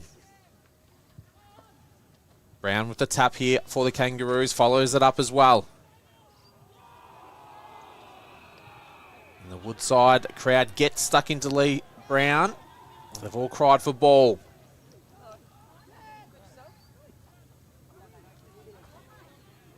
Wildcats kick long down the wing. Nearly held it, but he's arguably the best player on the ground, if not influential. Yeah, him and Adam Jansen. Yep. Our cameraman Michael Robinson up on the SteelCon scaffold today. Thanks to SteelCon for putting us up there. Perfect view. Mick Robinson in the perfect spot today over there. Kai and Jenkins on the boundary. Jack Christian's just come off the interchange and gone straight to the back line, so that's the change for Heyfield. Yep. You're tuned in to Kai and Jenkins, there's no doubt about that. As the Wildcats gain some more territory, and then all of a sudden it's at their half forward end of the ground as we have another boundary throw in here. 18 minutes gone. 25 points, Matty, and there's still a good 12 minutes left in this quarter. Could be dangerous. It could be over at half-time It could if be. Hayfield don't score soon. As the Wildcats get it inside 50. They're going to get the clearance through Marchese. It's your man. Oh, yes. He's got the white headband on today. Beautiful looking red mullet. It's the blue colour worker. Kicks long. Looking for the coach in Brown. Holds front position, but it's spoiled in the end by Johnson. Brown does well in recovery. Kicks down to Graham, but it's that man again. Oh, God. Jansen. The umpire said it wasn't a mark, it was touch, so it was play on. Kicks across to Johnson. And that's Luke Johnson. Looks for Ryan, but doesn't hit the target. Oh. Jeremy Morgan, and he can run. He's very, very quick. Can he finish off? Oh. He doesn't. And he's kicked it out of bounds on the full. Would have been the Hurricane High goal of the day. He's so quick over that 10 metres. He just broke away. And it really put a lot of pressure on Heyfield as well. They bring the ball back into play. Not a great-looking kick in the end. Fife's going to be first there, but Marchese does well. To your man. He should be in a band. Yes. Lead singer in a band. Kicks to centre wing. Oh. Paid the push. Mafra Vision Care's David Reed, was that there? Yeah, 2 hands in the side and marking contest, clearly a push. Wow. Dangerous kick. And it's not going to work for them in the end there for the Kangaroos. Can they recover? White Oaks there for Woodside. It's just a hurried kick to McMillan. Johnson does well. And he doesn't have the greatest of shoulders, as we've seen last week. As we have a boundary throw in. 20 minutes gone here. Won't be long till half-time. And it's Fote and Brooks going in the ruck. Will drop short. Fote on the left foot. Jeremy Morgan gets front position. Hole. They kick. Oh! Done well in the end, and now they're in a good position. They kick inside 50. They've gone wide a lot. They're not going direct. Jansen. Does well. And they get it out of trouble. The Wildcats. It's Jeremy Morgan that has the footy. Right there on the boundary line. Back to Jansen. Jeez, he's been good. Unbelievable. Been very, very good in Adam Jansen. Umpire's told him to play on. Kicks long. It's an absolute mongrel-looking kick. Ah. But it's worked out perfectly for them, yeah, and it's just fallen into Ryan Fote's hands, and he'll move it inside 50. Looks for O'Sullivan, and that's nearly a push, but umpire said no, but Stainer gets the footy. And he's kicked another one. The forwards are dominating at the moment. O'Sullivan and Stainer have 6 between them. 6 out of the 7. And that's Woodside 7-5-47 to Heyfield 2-4-16. 22 minutes gone, Brad. Unbelievable. It is. He just read that beautifully out over the back. O'Sullivan come up, made that contest, and very well read by Brodie Stainer. Kyan Jenkins on the boundary. Well, it's a forwards game, boys. The Woodside forwards presenting well at the ball, giving their midfielders plenty time to give it to them, and they're going up the middle. Heyfield's forwards not as likely to come up as the ball, and they're going very wide, so you could see why the Woodside forwards are having 6 between them at the minute. It's out to 31 points here at the Heyfield Rec Reserve. Going to be a hard ask now for the Kangaroos. Nearly 23 minutes into the second quarter, they trail by that 31 points. By David Parkle. Throw that in the air again. Darren Sheen's off. Yeah, about time, I would have thought. Eason around the corner. As you called before, they're going wide, and they aren't going direct because of that. Yep. So Ashton Jansen gets a grubber kick out to, Cooper Ryan, beautifully done. Then gets it onto the right foot. Up towards half forward, diving mark for the Kangaroos.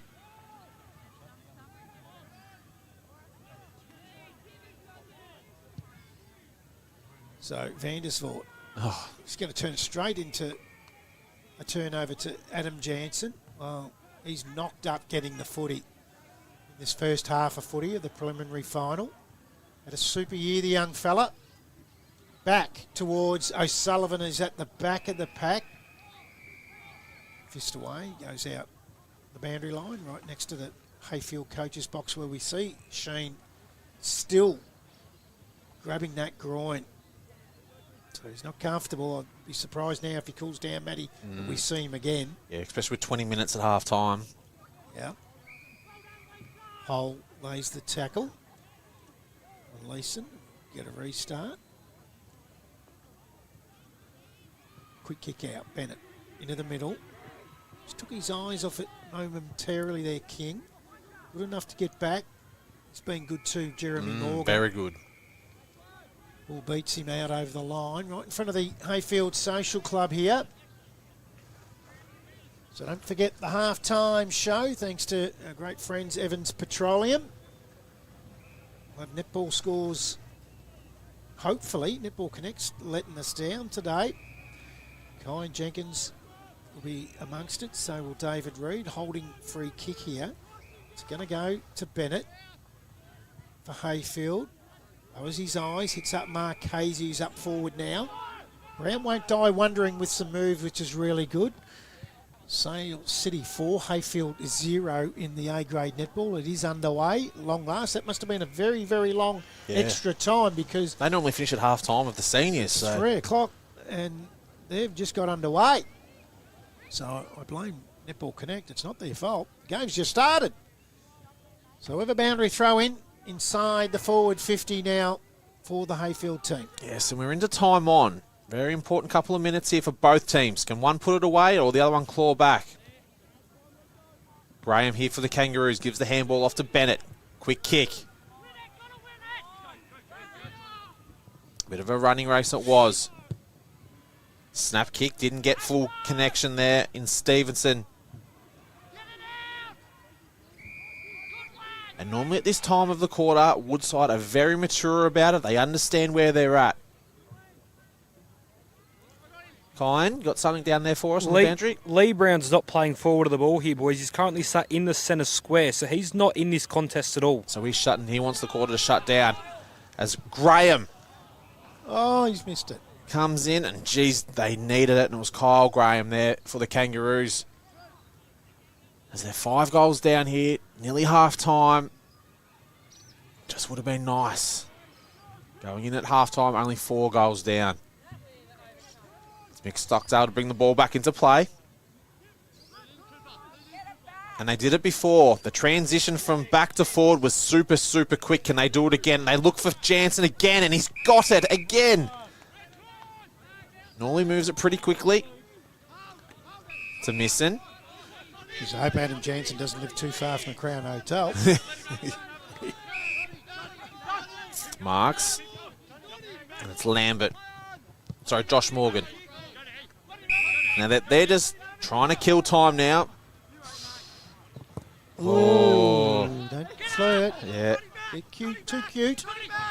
No, they're normally very, very good at it. Graham. Oh. That's going to be a free kick. He'd want to move it quickly. It's Kyle Graham. He's going to kick inside 50. Puts it in a dangerous position. Does well in the end was Bennett. Just can't hold on to it. Woodside to get the clearance. And they look there for Johnson. Does beautifully in the end. Back to Morgan. Oh, backtracks. Did he ever? He just kept going backwards and he looks for O'Sullivan. He leads so hard, O'Sullivan. Yeah. He's looking a bit sore there too, O'Sullivan. As they're in the forward line now for the Wildcats. Bit of a running race. It's Dyke there with the tackle. And geez, at 28 minutes gone here in the second quarter, the Kangaroos cannot afford to let another one through. And it's going to be Brown going up in the ruck. No, he's pulled out. Christian there goes up with the tap. Gives the handball across. Dangerous, dangerous position. Just can't get it out. No, Sullivan's on top of him. We're going to have another ball up here. 28 and a half minutes gone in the second quarter. So Sullivan's going to go up in the ruck. Against Brown, gets the tap. Stainer, can he finish off? He can't. He tried to do too much. He wanted that goal. The Kangaroos were all over him. And it's going to be a free kick. And it's going to go to Fraser. I just heard a really good word there. Break the chain.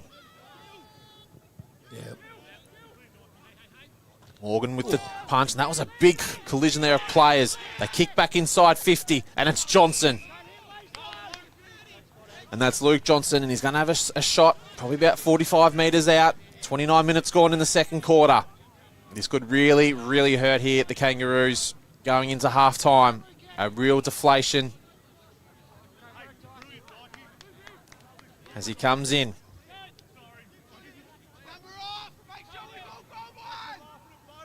Johnson comes in. Oh. And that looks good. Very, very good.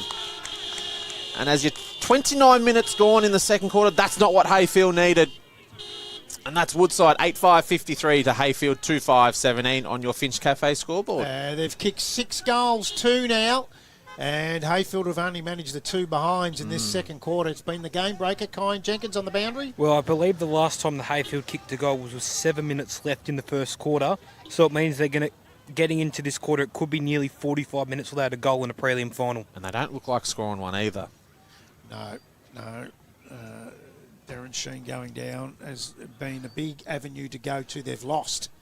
Back in the middle. Folk wins a tap. Josh Morgan gets a clearing kick inside 50. Gets to the front. Hands off over the top. Bouncing ball. I'll just take the ball out and look for Eastham on the wing or half-back area. It's going to beat him out over the boundary line. And right now I reckon Heyfield want half-time just to regroup. And Lee Brown shifts some magnets. Trying to do something to get the Kangaroos back into this game. Because it's all but gone at 36 points in a game-high margin. So Sheen's come back onto the ground into that goal square. McMillan gets the crumb. Bouncing ball. Dinsdale tries to keep it in. Comes off his hand, straight out over the boundary line. We'll have a boundary throw in again. So 31 minutes ticked over in this second quarter.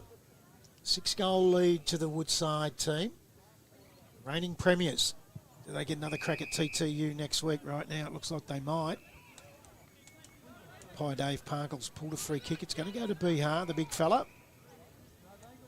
So he's on centre wing position, right in front of the Heyfield Social Club. The big man. Just a nice low kick to Ronan. There it is. It's half time here at Heyfield. where Woodside are 8-5-53 to Heyfield 2-5-17. That's the Finch Cafe scoreboard. We'll take a quick break. When we come back, it'll be the Evans Petroleum halftime show. We'll have Kyle Jenkins who'll be in the rooms, and also David Reid will be out there talking to the umpires. And it's 36 points to the Wildcats, and they look like they might be on their way to another grand final. BP to Ralgan East, day or night from few to a feast. BP to Ralgan East, from a wicked brew coffee to washing the beast. BP to Ralgan East. Water. It's a part of life and we all depend on it. We spray it and play in it. At Davey, we move it around, clean it, and provide the right pressure at the right time. To help you do this, run one of these and wash her. We're Australian made and made for Australia. So when you depend on this, need to do this, or just want one of these, you can depend on Davey.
Welcome back to the Heyfield Rec Reserve, where it is a 36-point lead to the Woodside team.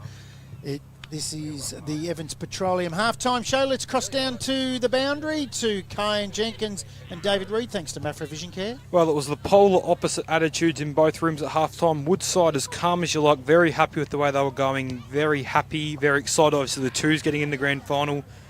You go to Heyfield, batten down the hatches, windows shut, doors shut, no one in.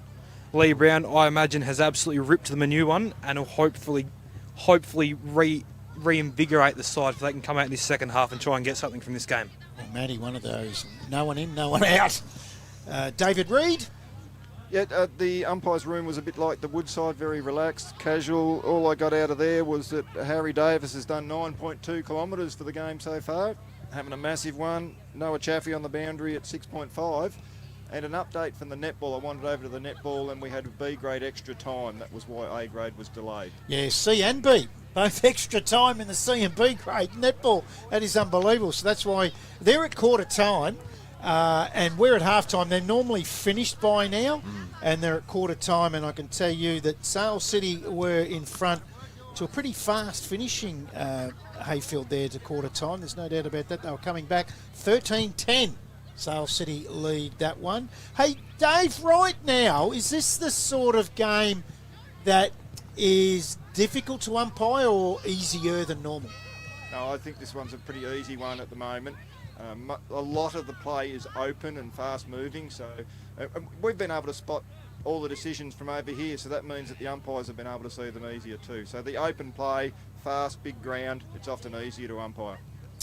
Kyan Jenkins, I know the doors were locked, the windows shut, blinds down. No sign of Darren Sheen? No sign of Sheen. There was no one in the rooms. They've only just opened them back up as I was walking back here. I didn't duck in, but there seemed to be a few trembling faces. But then in the Woodside rooms, Premiership quarter was getting repeated out a lot of times, so I'm expecting a big quarter from them here. Yeah, Woodside just coming back out on the ground. We're not too far away, Matty, from the third quarter. This is the Evans Petroleum half-time show. Let's be honest here. Has Heyfield got any chance whatsoever? I wouldn't have thought so, no. They've been they're a very, very good side in Woodside, but with Darren Sheen going down for Heyfield, it's like the task's just a little bit too big. Yeah. For mine, I can't see it happening now. Still a beautiful day. Look at the weather here at Heyfield. Right now, TTU will be sitting back, whether they're here or some would be here. Some might just be in the club rooms or at the local bolo watching this game. They're starting to gear up for Woodside, you would think, wouldn't they, for next week? But funnier things have happened, Matty Mosley. I tell you what, if they come back and win Heyfield, it'll be one of the best comebacks that we've seen. I nearly thought there was one on the cards last week, Yeah. Kyan Jenkins. Well, I think it's got to start in the back line for Heyfield. They've got to figure out how to stop the two forwards. The midfield needs to stop the entry, and the half-forward flankers really need to figure out how to stop Stockdale and Jansen just doing as they please off half-back. Oh, yeah, Adam Jansen, Matty Mosley. Yeah. How good has he been? Yeah, he's been super, and it's the forwards as well. They've kicked the two main forwards have kicked 6 of the 7 goals. So Stainer and O'Sullivan are just taking over the game down forward, and as you say, Jansen's been super down back as well. Earlier in the day, Rosedale and the under-18s went down by a goal. 10-5-65. Heyfield 9-17-71. So they meet Churchill in the grand final next week. And in the reserves, Heyfield went down. I think that was straight sets, Matty. It was. Yeah, Lost 2 games all year. 4-8-32 to Woodside, 7-8-52. So a 3-goal win to Woodside in the reserves. And they meet TTU in the grand final. So TTU have their first and seconds in next week. Yep. Could be a double. It could be a double. Could be, well, right now it's looking that way. Yeah. TTU Woodside. And you wonder what people are like with that, because it's happened a few years in a row now. It has. The seniors. Do you get sick of that or not? Well, it's my first year in the competition. I don't get sick of it. 2 best teams. You want the best game, don't you? You do, but you just get a bit, I guess, jealous is probably a word. You wish it was your team. Yeah. And these teams have been up for a while now, so you just got to take it, I guess. Oh, let's put the roll around the crystal ball, Kyan Jenkins, and let's have a look. Who right now do you think is the leading contender for the Crown Hotel Player of the Day? It would be extremely hard. Let me get my notes up so I don't know any incorrect names. I've been good the last few weeks. No O'Driscoll. He's going to go O. Jansen. Well, I know there's two of them, and I really not want to stuff this up. Adam Jansen. Jansen. Gone with the Jansen. Gone with the silent J, That's Matty. interesting. Yeah, no, he's on with you, Colin. You, Matty? Yeah, Jansen for me, and I think O'Sullivan's a close second. He's been superb up forward. Jeremy Morgan wouldn't be too He's far been good away. too. Yep. Right now, sorry, Colin. I'd like to give a little mention, probably not for 3 or 2 votes for everyone, for Bihar for the way that in that first quarter just stopped Fote, and Fote hasn't really had an impact yet in this game at all. Yep. He's had a bit as an impact, but I'm with you. I think Bihar's been really, really good. He's worked hard. As Heyfield haven't even come back out on the ground. I think they're traumatised. Oh, they've seen the groin massage at the show. They're all lining up, Matty. So we see the umpires doing a bit of stretching in the middle there. They're all looking superb.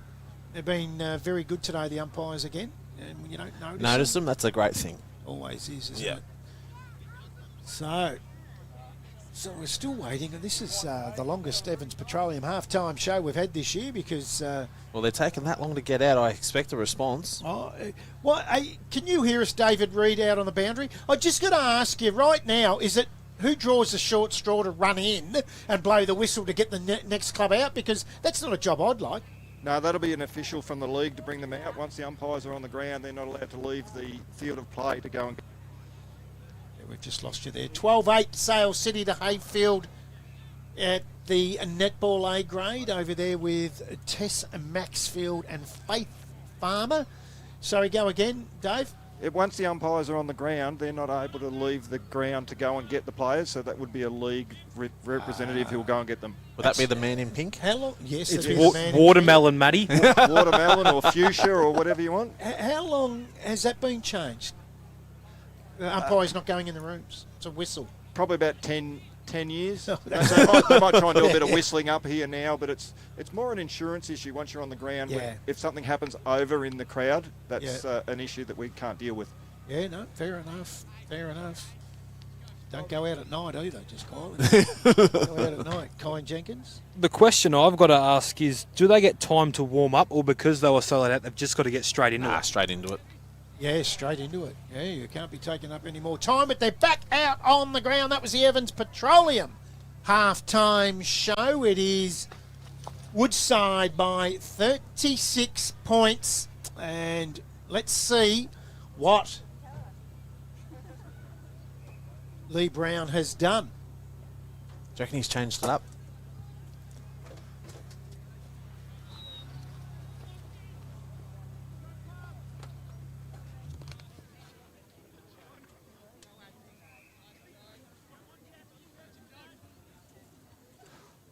As we're about to start the third quarter. Very, very important quarter here for the Kangaroos.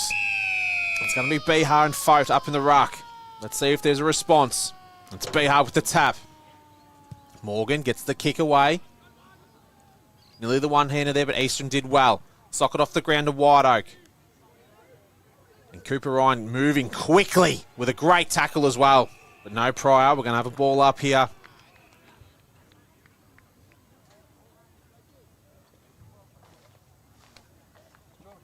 As Morgan and McMillan, as McMillan is following Morgan here for Woodside, which is probably a good matchup as well. As Fote kicks inside 50. Front position was Stainer, doesn't hold it in the end. Cleared out by McMillan.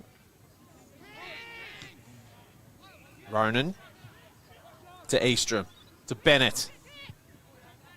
Normally a beautiful kick, but not this time. Looking for Graham. Cleaned up by White Oak to Misson. Back to White Oak. Little chip kick. Kicks to Dyke.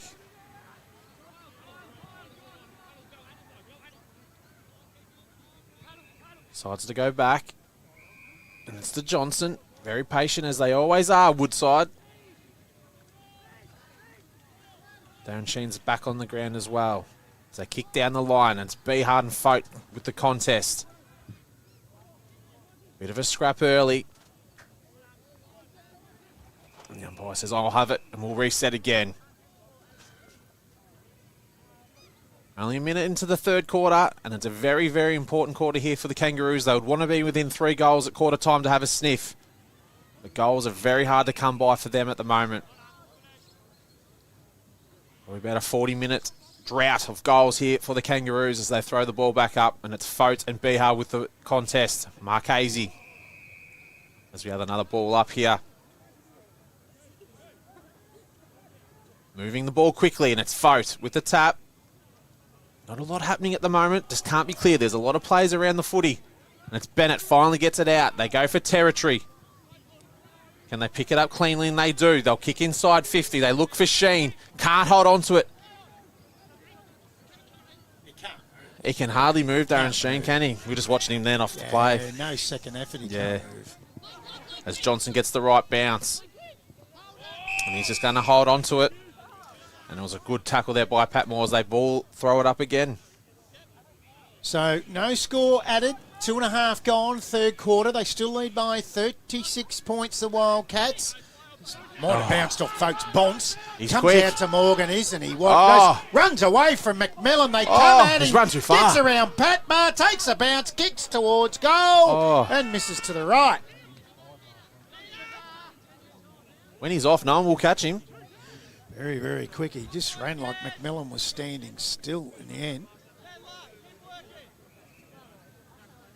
So, 37 points.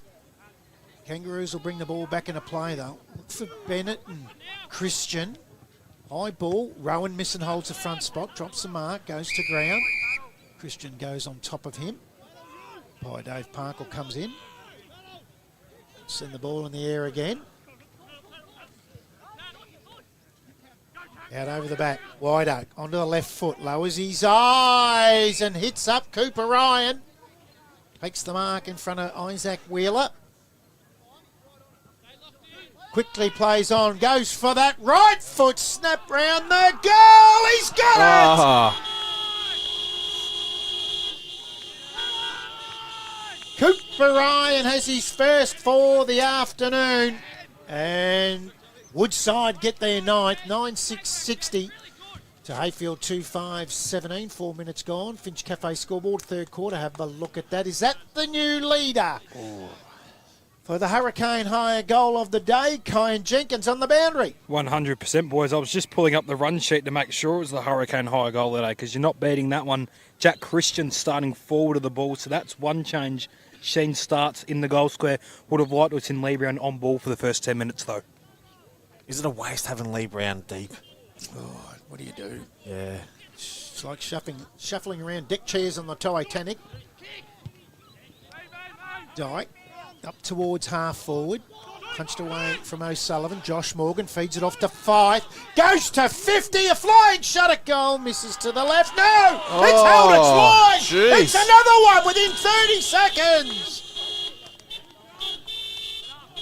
Fife gets his first. They're all chipping in. 5 minutes in. They've got a couple.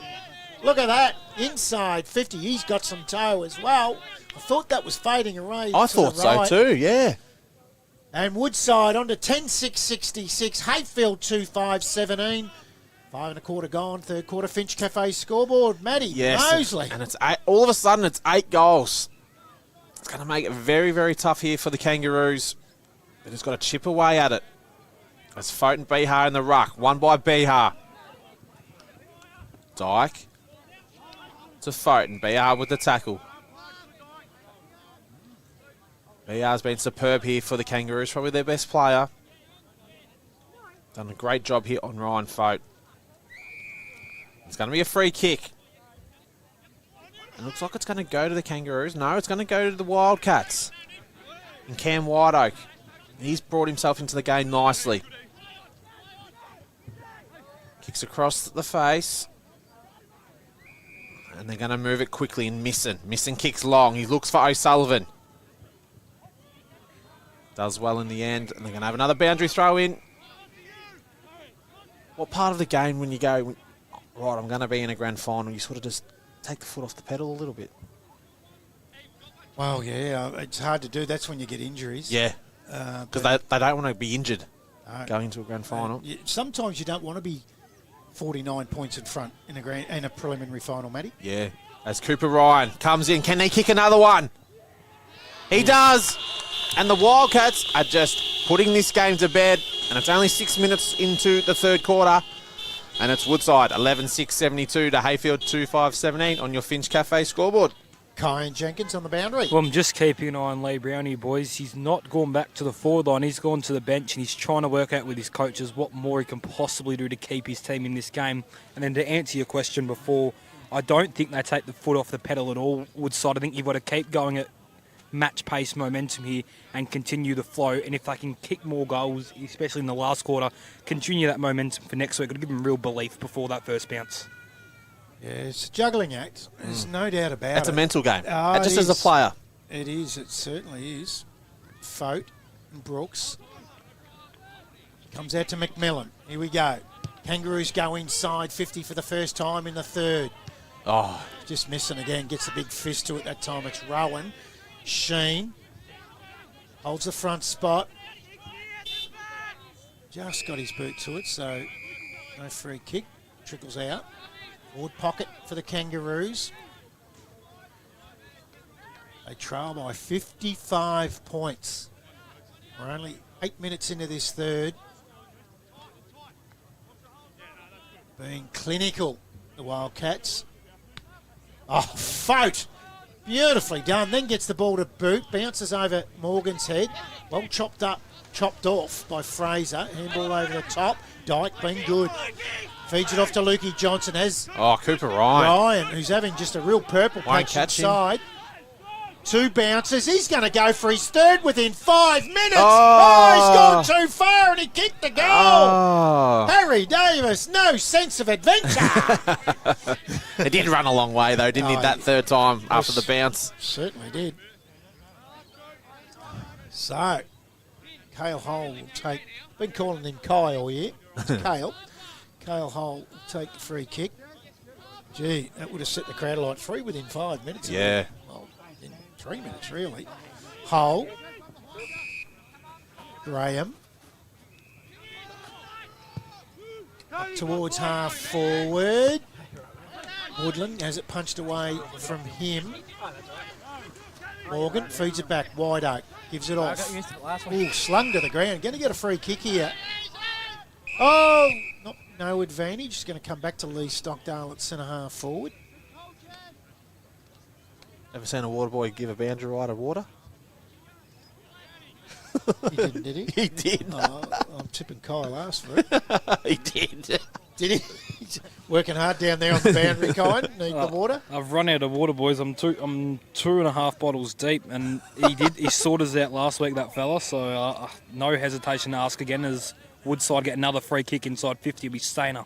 Oh, I've got no doubt you asked for it. That's unbelievable, mate. I've never seen a I've band. never seen it. No, I've never seen it. Stainer's going to kick his 4th here if he can kick straight. Sullivan has 3 as well. Cooper Ryan 2 in this quarter. So Stainer for his 4th. Going to send it out over 10 goals if you can kick straight. And I'll tell you what, it's held. It's line. Stainer got his 4th. 12-6-78 the Wildcats. Heyfield 2-5-17. 10 gone third quarter. It is on your Finch Cafe scoreboard. It's out to 61 points. Kyan Jenkins. Oh, no. Well, the Woodside forwards have just simply been better today, and they've been accurate too. 12 goals 6 to 2 goals 5. It just shows that how accuracy can go a long way in this game. Because if that was 7 goals to zip, it can be a completely different scoreboard. As Christian's now into the ruck here for the Kangaroos against Fote. It's a lot to ask for a young player as they get the clearance through McMillan to Graham. Kyle Graham kicks inside 50. He looks for Sheen. Makes him work hard. He's got a very sore groin there, and he'll be even sore after that. 2 players on top of him. 10 unanswered goals, Matty. It's impressive. It is. It's a preliminary final, but it's a home preliminary final for their opposition. So I think it's very impressive as they throw the ball back up. Christian with the tap. Tried to give it to Sheen, but he couldn't pick it up cleanly. White Oak just goes backwards and says, oh, wait, want it out of bounds. So we're going to have another boundary throw in. As Woodside are just doing what they like here at the moment. As they bring the ball back into play. No one could get to it in time before it hit the ground. And Woodland there for the Kangaroos has it. The umpire moves the ball quickly. That's what we like to see. O'Sullivan.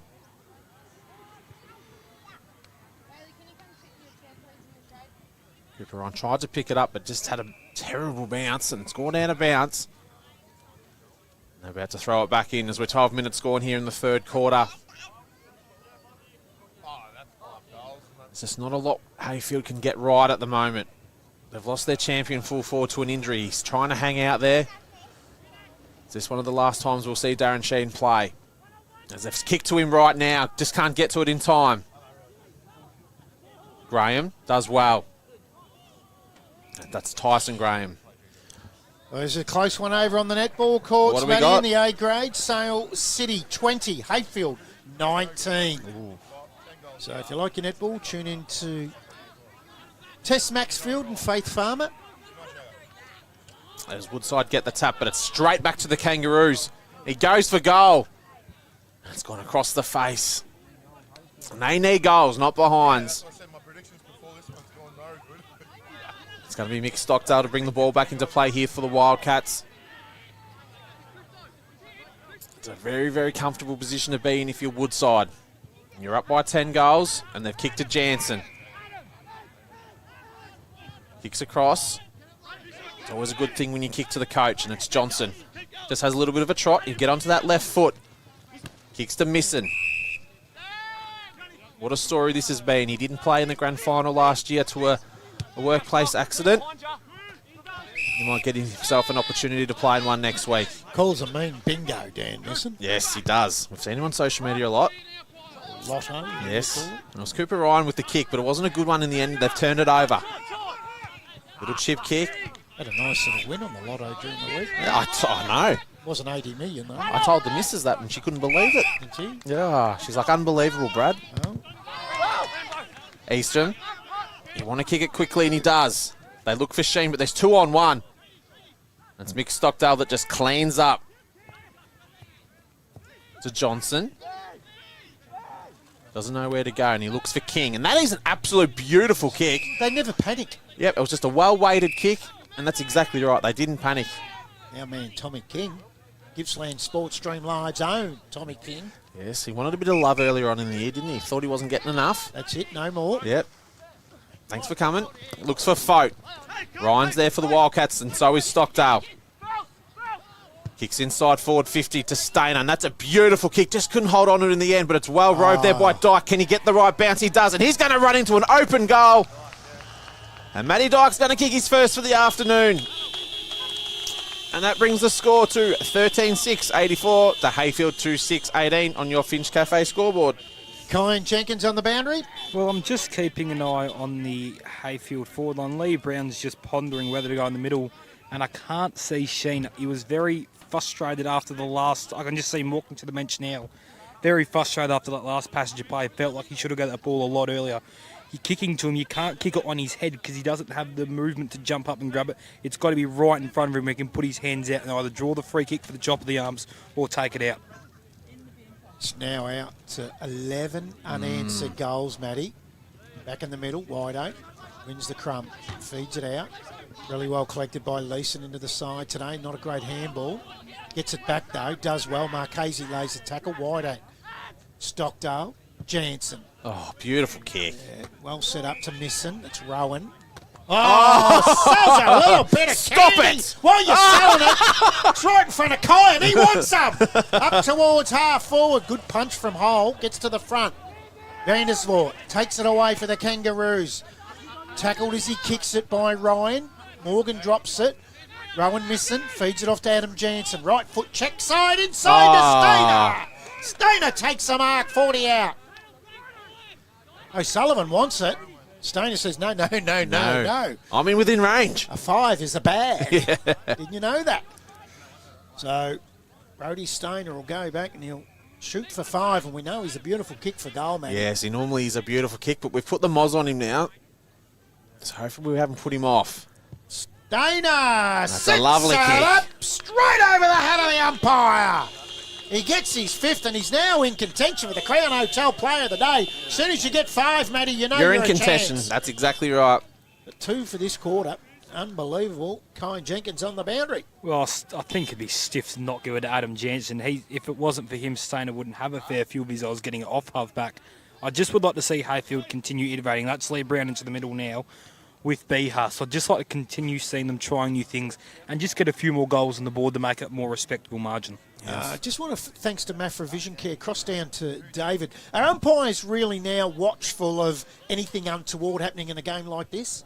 Yeah, that's a good point, Brad. The main thing to watch would be the club that's not going to be finishing this year. Yeah.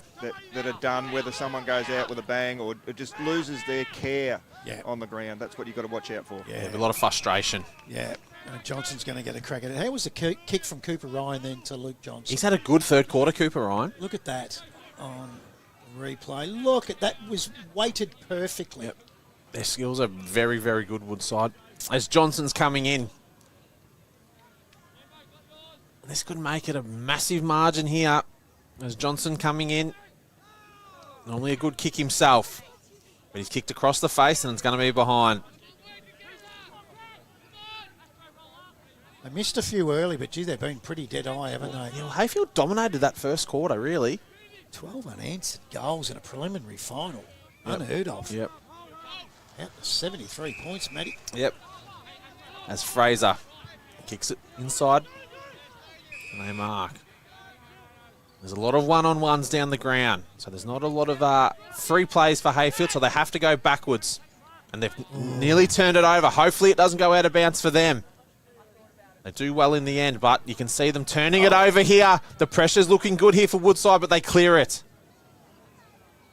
And they've kicked it out of bounds on the full, and that's an absolute coach killer, Brad. Oh, yes. At this stage of the game, you don't want this blown out to 100 points, Matty, and it could very well do It can. It can. As King brings the ball back in. Kicks inside 15, and it's that man again in Stainer. He could be going for 6. Kyle Jenkins, what happens if he kicks 10 and Adam Jansen gets 40? Who wins it? Well, I don't get a say in it, boys. No, but Who do you pick? I'm asking you, though. If I were to have a say, I'd still give it to Jansen because 10!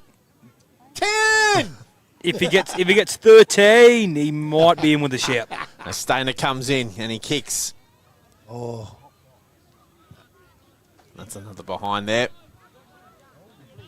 yeah, 13, he's got to get it. And Geez, anyone that kicks 7 or 8 and doesn't get best on's a bit unlucky in my view. oh, yes. I'd be asking questions if it was me. Yeah. As Fraser's here to bring the ball back into play. Especially the Palmers, they have the Crown Hotel.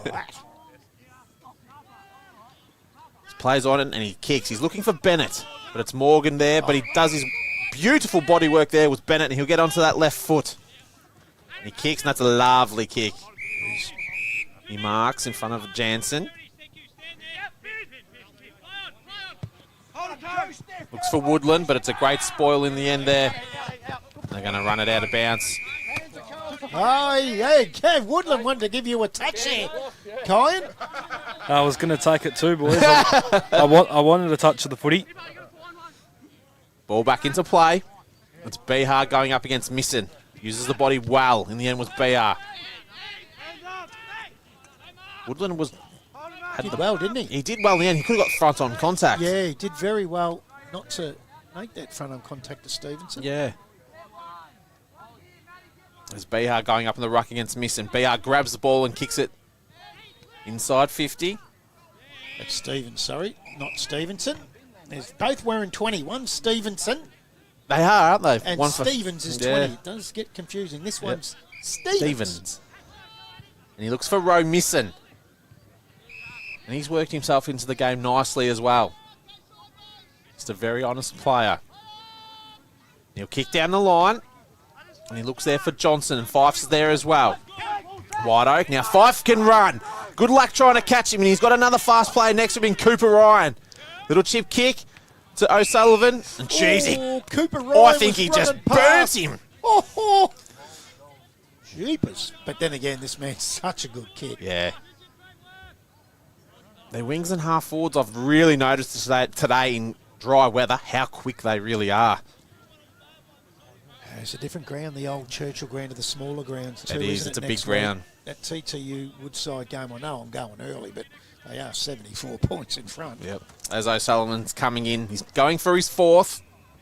Probably kicking about 40 metres out. Oh. And it's a wobble up, but it's gone dead straight. And it's another goal there for O'Sullivan. He has 4.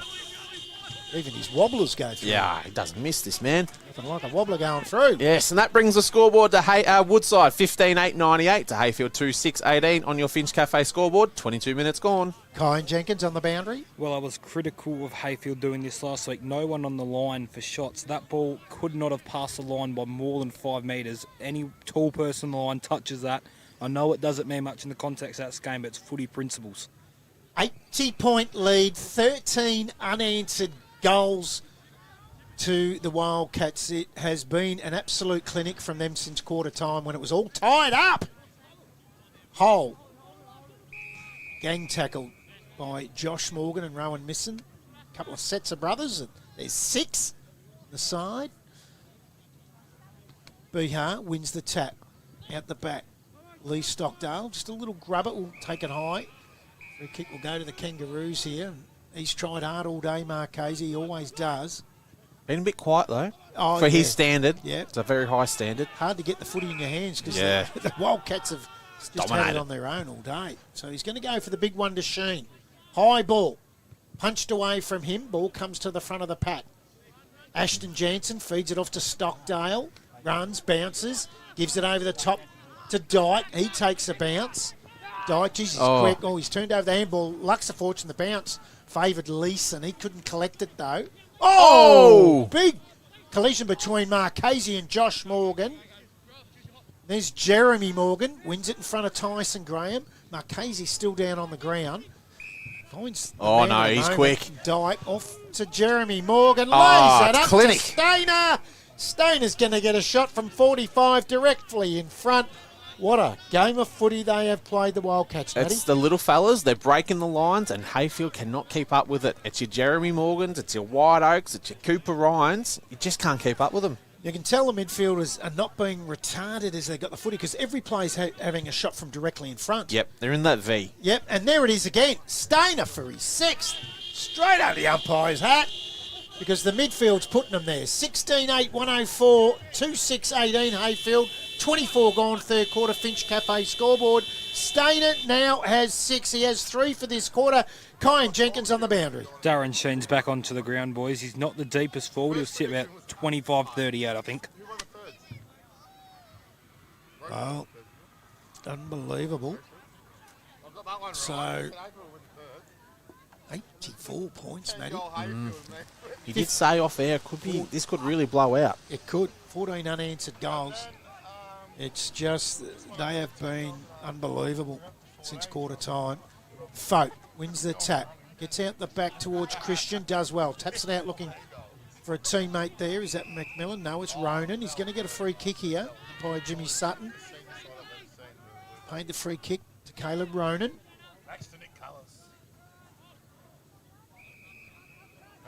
So, just on the social club side of the ground. Gang tackle. Centre wing position. 25 and a half gone. 84 points. Out the back. There's Ronan again. Does well. And goes up towards the wing.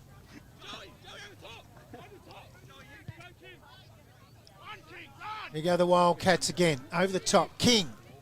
Collects the bounce. Right foot check side. Doesn't really favour Stainer. It comes off the hand of Vandersvoort and then finds the boundary. Well, the boundary throw-in. Right forward pocket for the Wildcats. Yes, and we've just ticked the time on here in the third quarter. 25 minutes gone, so there'll probably only be another 4 or 5 minutes max till three-quarter time. And this scoreboard's damning. 104-18.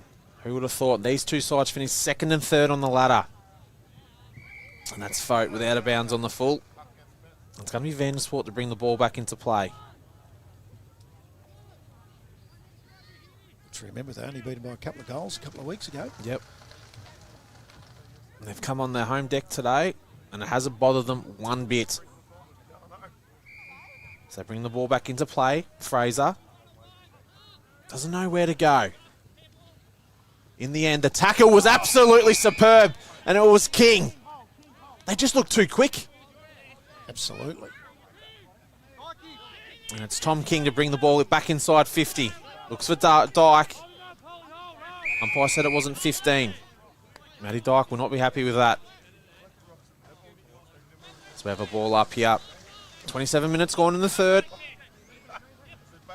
King went up in the ruck for the Wildcats. Gets the ball back. Dyke's there as well for Woodside. Dyke didn't even want it. I don't think Dyke dragged that in, did you? Mafra Vision Cares David Reid looked like to me Wheeler might have dragged that underneath him. No, it was dragged in, and you heard the umpire call it quite clearly. You could hear it through the effects mic. You've dragged it in, you must get rid of it. I agree with what he said, but it looked like on camera here that Wheeler for Heyfield was the one. I wouldn't mind having a look at that again. Sometimes you can get conned on the wrong side, Matty. Yeah, blindsided. Yeah, but as David says, it definitely was that player that dragged it under. So Sheen frustrated again. He is. Because right then Finn Stevenson didn't hit it to an area that he could have marked it. So Johnson to wide open. They go to the outer side. A couple of bounces. There's three. Sheen's given chase. He's doing quite well with the He's bad given up. Now he's stopped. Boy, what a quarter this boy's had. Cooper Ryan. Oh, he's been incredible. Cooper Ryan goes inside to Stevens. So Ethan Stevens to wide open. Short again. They're away now. I'll go inside 50 with a high ball. Stainer holds the front spot. Vandersvoort did really well. McMillan gets the crumb, loses the ball, comes back out. McMillan's another chance, but umpire Jimmy Sutton will bounce that down.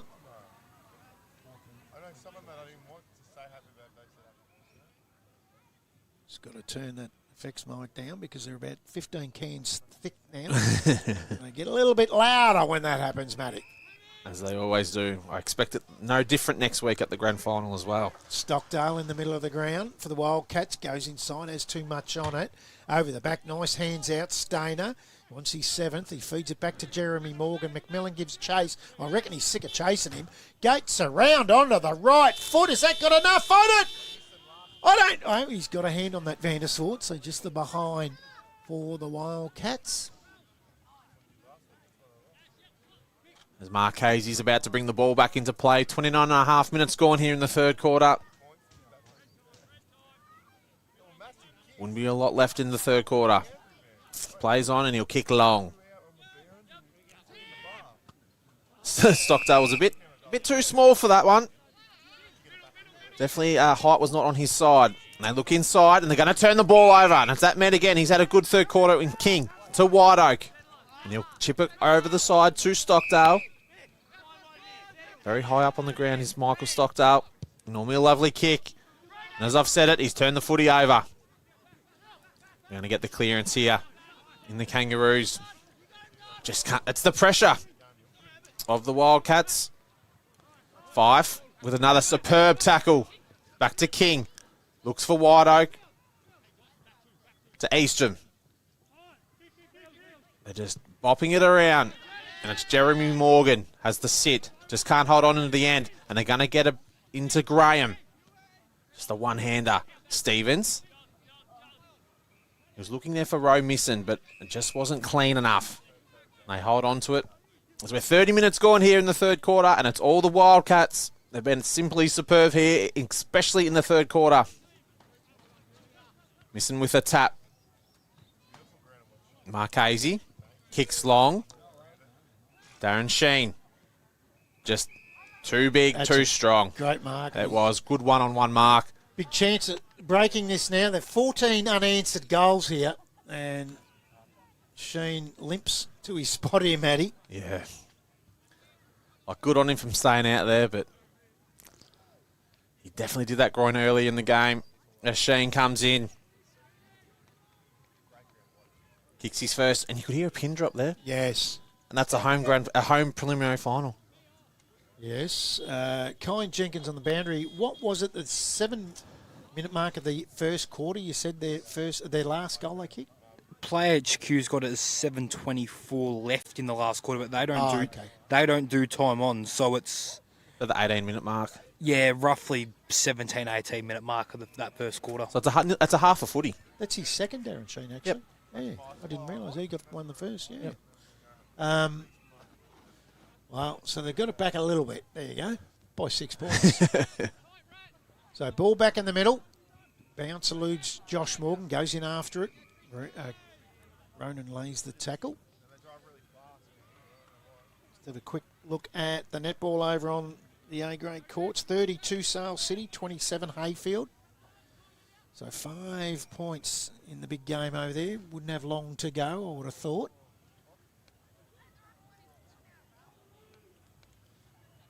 Rowan missing with Christian in the ruck. Kicked out of mid-air. There it is. The siren for three-quarter time out here at Heyfield.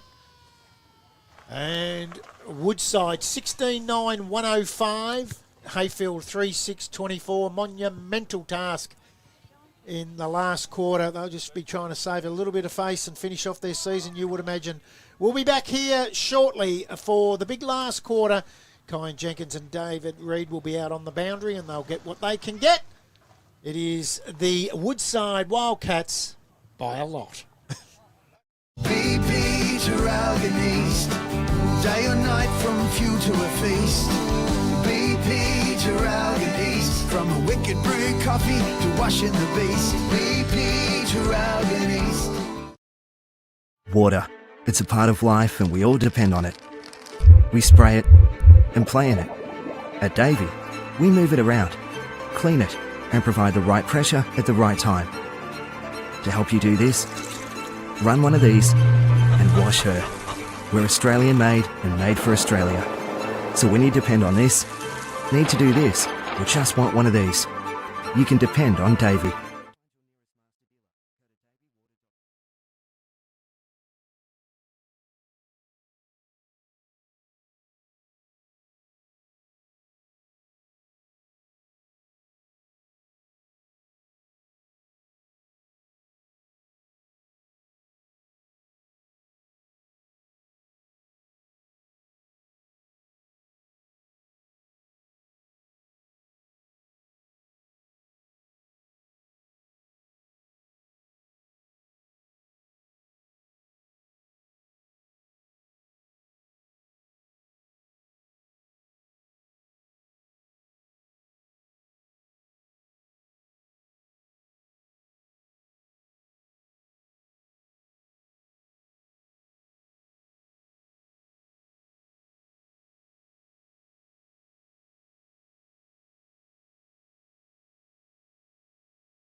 Welcome back to the Heyfield Rec Reserve, where Woodside lead Heyfield by 81 points. Let's cross down to the boundary thanks to Mafra Vision Care. Firstly, we'll start with you, Kyan Jenkins. I was talking to our favourite singer at three-quarter time, Caleb Barnett. He was in the Woodside huddle. They were just very happy, very up and about, doing well after his injury. Declan, yep. Always stuff them up. Yeah, they're hard. Doing good after his injury. Very good chat with him. Woodside were just very happy. They said 30 minutes, and they can get into the grand final. It's just Heyfield. I think they've just got to try and get something out of this. Under 100, and I think might be better than seeing triple figures. David Reid. The only thing from the umpires, I had David Parker wanted to make sure that I saw him smile when he paid his deliberate out of bounds, the first one for the day. He was pretty excited about that. The only other thing is we've got Harry about to break a record. He's at 13.1 Ks. He's got to get to 15.4. Well, Adam Jansen takes a defensive intercept mark, gives it to White Oak. He's going to go back to Jansen. He wants that Crown Hotel player of the day.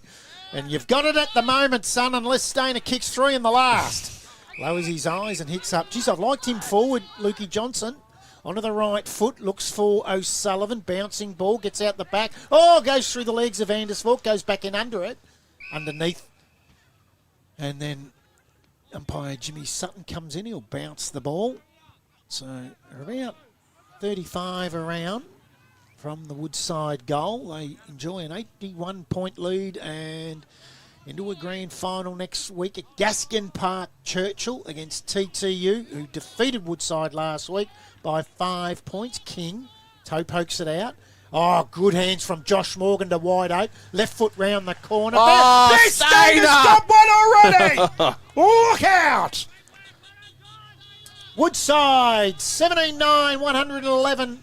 Got one within the first couple of minutes. Heyfield, 3-6-24. We're gone just over a minute. Nice toe poke there. Good hands from Josh Morgan. White Oak round the corner. Lacks of fortune. Straight in the lap. Bang!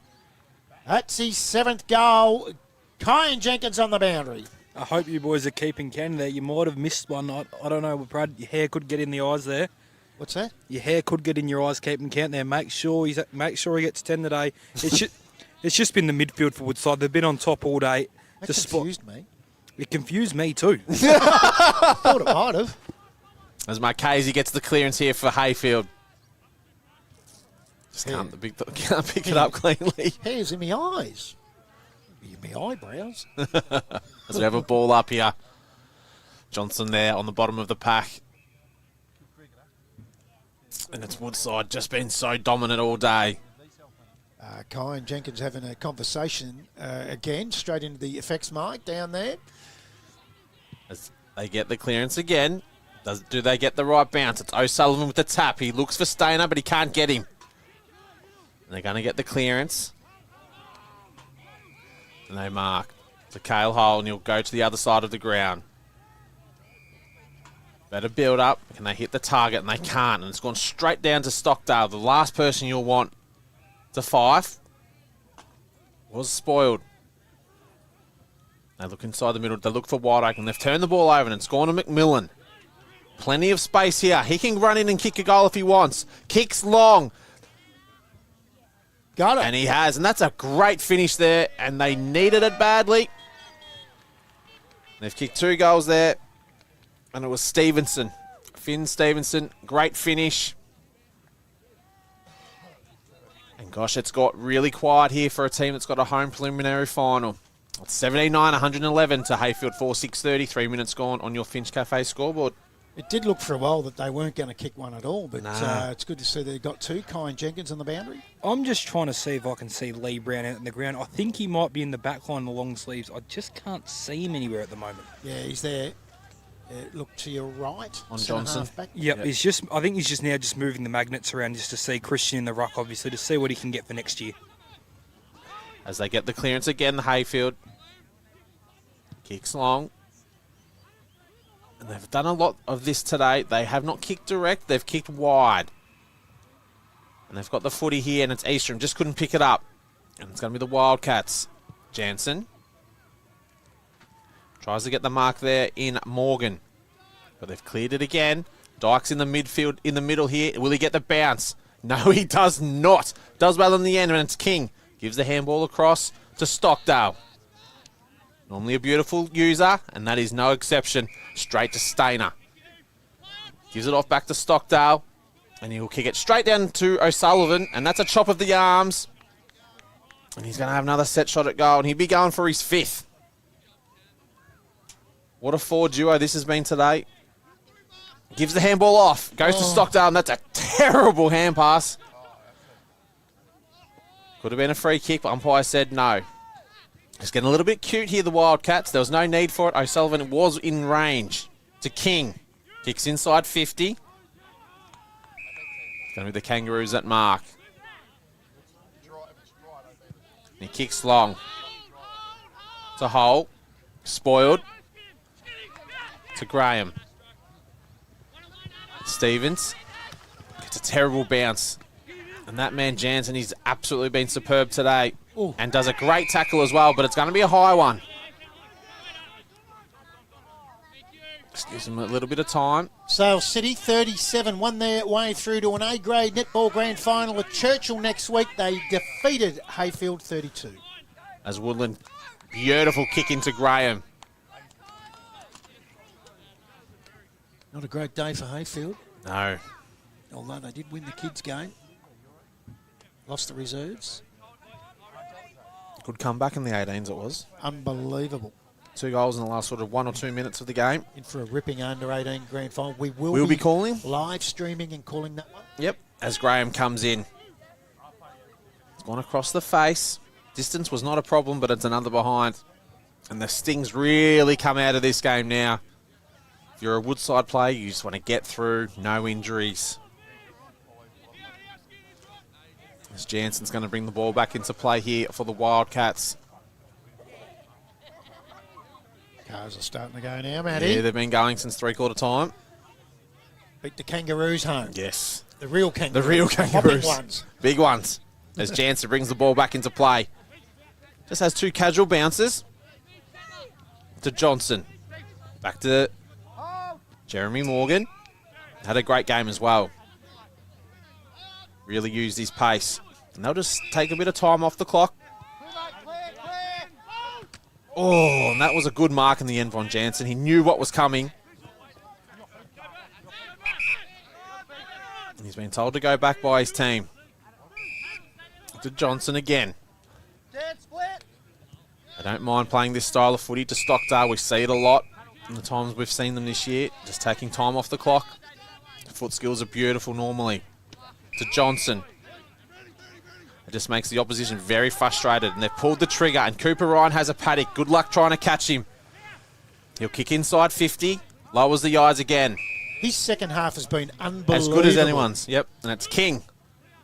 To Stainer. And when he gets the opportunity to jump at the footy, very rarely does he drop the mark. I've already done me votes. I might have to change him. If he kicks, this is be 8. This is 8.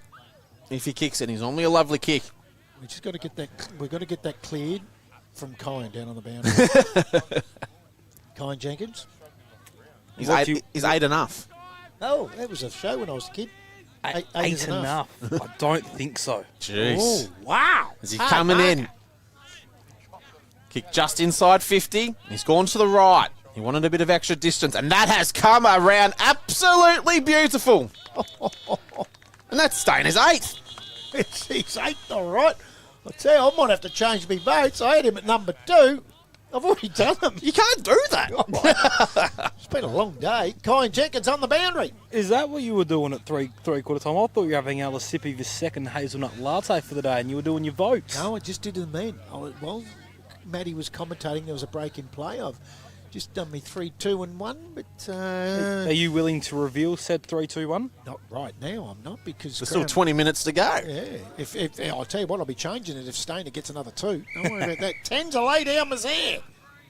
Thanks to Mafra Vision Care, David Reid. Hard umpire now, is it? Yeah, centre square infringement there, so we found a free kick. Morgan. The big fella folk goes here he is. inside. Stainer's looking for number 9. Get it, son. No. Drops the ball. All wrapped up is my man, Isaac Wheeler. Love him. Nice young fella. Oh, Brown wins that tap. Comes out to Lukey Johnson. Oh, gives that off. They have a shot at goal again. Bouncing ball. I tell you what, there's some party tricks. Yeah, Stainer, kick your 9, son. He's gonna kick it. Straightens up. Bang, that's 9.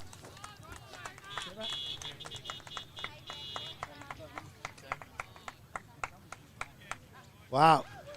I don't know who's had more of a day. He's kicked 9, and our man on the boundary's had 19 sips of the Water Boys bottle of water. That is number 9. He's kicked 3. We're only under 10 minutes He can in. kick 10. He's kicked 3 in this quarter. 19-9. 123 Woodside. Heyfield a 4-7-31. 10 minutes gone fourth quarter. Finch Cafe scoreboard. Has he changed your mind yet?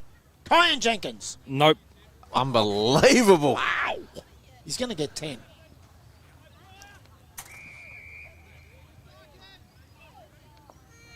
So, Mosley, what a game this is in the end. I'm telling you, he's lucky he's kicked 9 because there's not much else happening. No. So, hurry kick forward from Hole. Jansen lays the punch, gets to the front to Dinsdale, gives it to Marchese, has a player over the top, don't know who it was in the end. It ends up in the hands of, I think, no, it wasn't Woodland. Bennett, it was Woodland Oh, on he's the kicked left it. foot, and Kai Woodland's kicked the goal. Crowd goes wild. Cody Woodland kicks his second 4 of the day. They're going to 5-7-37. Woodside a 19-9, 123, 11 gone last quarter. Finch Cafe scoreboard. Kyan Jenkins. Well, this will fill Woodside up with immense confidence going into next week, knowing they can put goals on the board. Stainer will field his boots today. He'll go in with good confidence he can do this again next week. And that backline's holding up well again today. Ooh, Jack Brown will not be happy with that one, Kyan. Oh, he'll let me know, don't worry. As we bring the ball back into play. And it's Missing and Beha in the ruck. McMillan. Just can't get it clear. And we're going to have another ball up here. 11 minutes gone in the final quarter. Do you put any of your Tier 1 players on ice? Yes, So absolutely. So your Ryan Folks, put him on the bench, rest him up? Absolutely, I would. Yep. In fact, I'd even bring him a beer. Ooh. Give him a beer. I'll put this guy on ice, and that's Adam Jansen. Been superb. To Johnson. And he likes to go backwards and just kill time, and that's what he's done. Here's a question for you. This vote, you should be on the bench having a beer. I'll tell you, here's a question for you, Matty. Yep. Going into a grand final, Yep. do you want a hard-fought win or do you want this? Doesn't matter, I don't think. Doesn't matter? No. They've done what they've had to do. I think it's been a superb effort. It's been a training run in the end. It has, and it's second versus third, and they've made them look second rate, to be honest. It's been a pretty poor performance from Heyfield. And I feel for them because they've had a great year and Lee Brown's been terrific. He has. They just had a bad day today. I can't believe this guy's still on the ground. He's Yep. moving better now. He mate. is. And he kicks long. But it's gone straight down the throat of Johnson. To Stockdale. God, we say that a lot. Johnson to Stockdale. Yes. It's always it's very regular. Then to Jansen, it's very regular. Yep, all Lee Stockdale from Nick. Yep. To Fote. He's the GOAT. To Stockdale again. And it's very, very frustrating if you're Heyfield because you'd be telling your mates, just to man people up. It's frustrating. You don't have the ball in your hands and they're just controlling the game. You're down by 90-odd points. And they kick to that man again in Jansen. 86. it's one of those games. It is. Will they kick 20? Yeah, absolutely. I think they'll kick 20. Still 14 minutes to go. Yep. They're going to get a chance inside 50 here, and that's going to go to the Kangaroos, and it's McMillan. Looks for Sheen. Oh, Done well. he did. Oh! Can he get it? Oh, it would have been a goal. But Stockdale's just run it over. He's done well in the end, Sheen. He has. To be out there, I wrote him off 5 Yep. minutes in. I think he's done very, very well just He to has. be out there. The umpire's told him to bring it back. Won't be able to walk for a few days. No, he won't. He did get a massage at quarter time, you know. Probably get another one after it too. Oof, look out. Be pretty sore. As Stockdale brings the ball back into play. And that's Fote. Oh, you can write Back it. to Stockdale again. You know what's going to happen. Benny Johnson's going to be like, it's junk time, Stockdale. He does this every last quarter. Yeah, that's where he gets all his touches. He tells them to. Yeah. Marks and Stevens.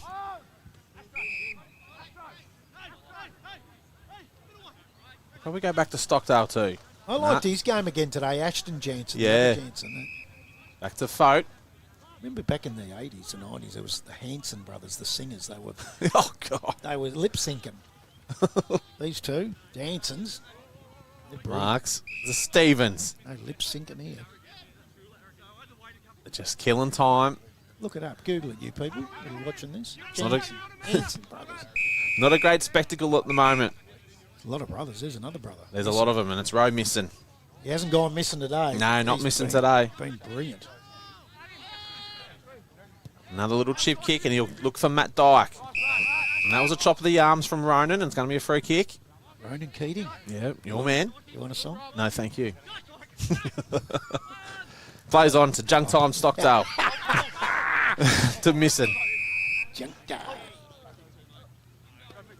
He's got a lot of it, hasn't he? He has. Throwing. Yeah, until he calls play on. Yep, so they're just trying to kill the time. The sting is well and truly gone, and they're going to be into a grand final. It's so easy. He's been really good, this boy, today. It goes to Ashton. They're going to go backwards Oh, to guess who? Junk time, Stockdale. You can hear the frustration in the. Oh, Heyfield. it would be. It'd Yeah. be so frustrating. Oh, Back to him again. don't tune out. Just hang about. Let's just watch junk time, Stockdale just have 25 kicks. And he's gone back to him again. This has to be a record. I'll tell you who I'm going to cross to. Mafra Vision Cares umpire on the spot. David Reed, is this as frustrating to umpire as what it is as an opposition to play? I'm just about asleep here. That's a very good call. It's not nice footy. Oh, let's go man on man to stop this. It only takes one person to break the chain. They're turning off in their droves, are they, Stefan, on the numbers? I don't blame them. Hang about. There's going to be a big Massaro Motors post-game show. Going to go through all next week's grand final stuff. Might even sing a song. Ashton Jansen. Well, I'm not going to say how much of his he had in the last quarter because they're junk time. Yep. Fife. So he's on half back. Goes out towards Wide Oak. Doesn't want to keep it in. Just wants to take it out, and he does. They've literally just killed 6 or 7 minutes. Yeah. Yeah, and that's going to stop Stainer getting his 10 and 3 vote for the Crown Hotel Player of the Day. Kyan Jenkins on the boundary. Well, I think that Ashton Jansen should have had it anyway. So I'm happy. I'm happy with that call. What about Adam? Maybe you meant Adam. And I've muted him. He's got no comeback on that. Dan Misson takes it through the centre. Goes inside. 50, big punch from behind. Umpires pulled a free kick over the shoulder. Guess who? Brody Stainer for his... Is this his 10th? It is. This will be his 10th. Isn't it? I haven't looked at It my is. paperwork. Yes. This is for number 10. Oh, here we go. Oh, I'm going to call it too. Here we go. Brody Stainer for 10 goals in a preliminary final to take him through to a grand final next week against TTU. In he comes. Set sail. No. You donkey. Bloody hell, Brody. Misses to the left. Drop him.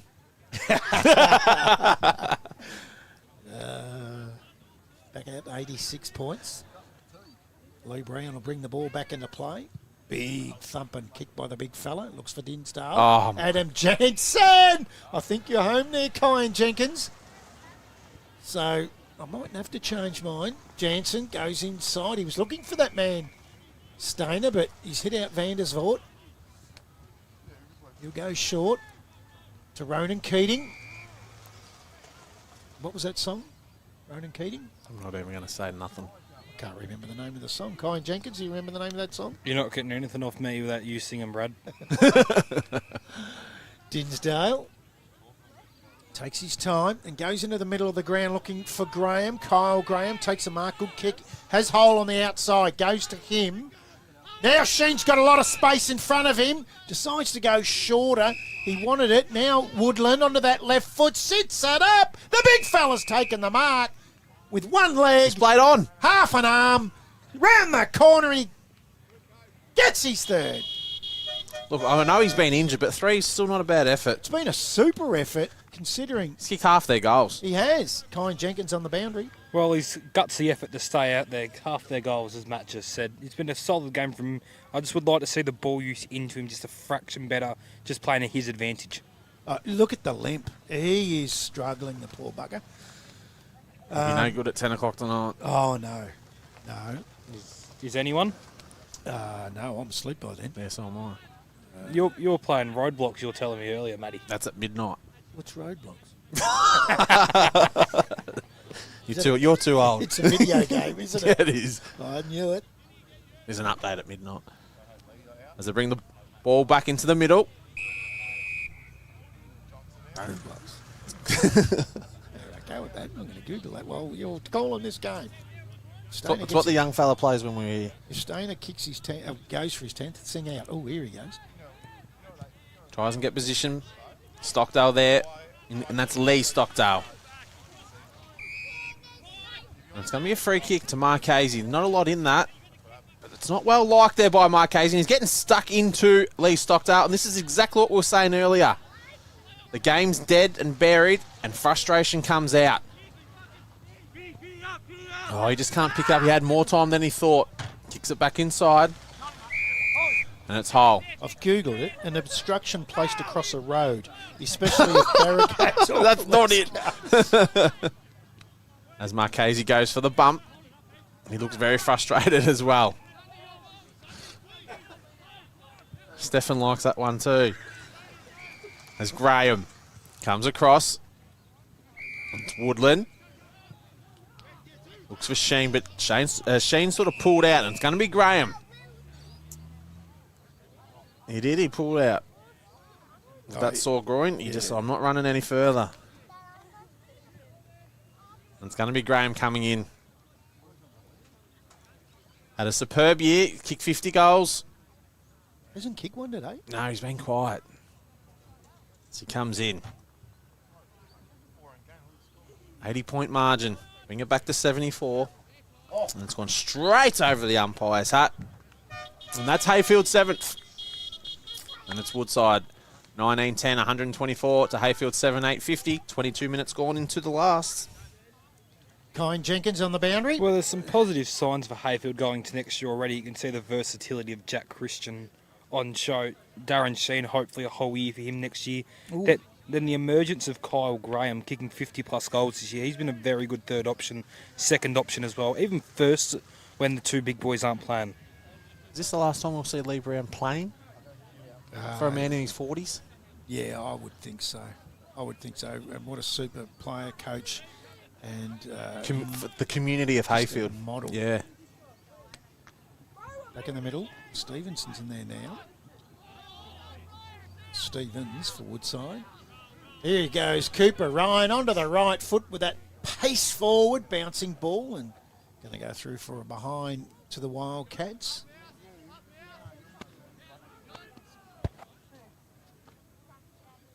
So Lee Brown will bring the ball back into play for Heyfield, who goes short to Vandersvoort. Back pocket. Short, Stainer! Going to give it off. Don't be doing that when you're looking for 10. Get down there, Stainer, quick. And he's getting down there quick too. Wide oak. He says, no, 10 for you. I'm having a shot here. Geez, you'd think you'd give your teammate 10, wouldn't you? Well, he hasn't kicked one wide oak, and he wants to kick a goal. And then he lays it off. He was conning everyone. Stainer plays the free kick. Not going to get it. Lambert. Back to Ryan. Standing start. Handball over the head to Morgan. McMillan lays the tackle. By Dave Parkle comes in. We'll restart it there on the half-forward flank for the Woodside Wildcats, who will go into another grand final against TTU next week Oh, nice little one from Stevens out the back. Marchese gets it. Out at Churchill next week. Gaskin Park, love the ground. It will be. If I know Mark Ainsworth and all the troops out there, like everyone else in the finals, they've had their grounds looking absolutely magnificent.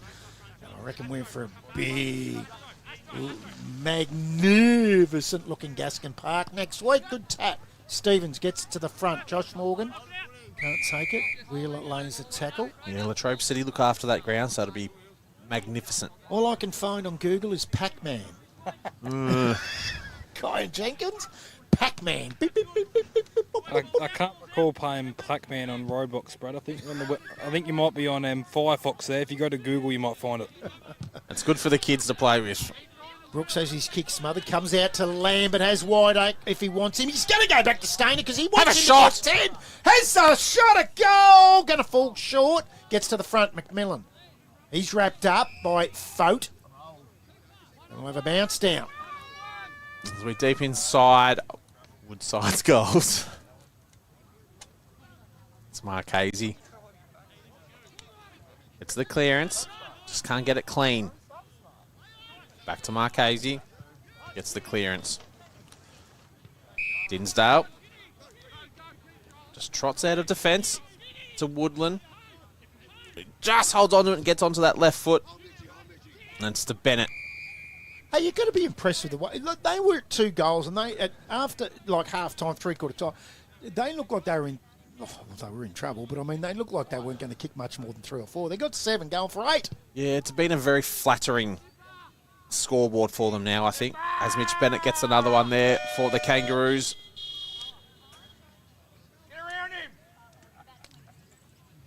Like 11 goals doesn't look too bad, but geez, Woodside should have won by 100, really.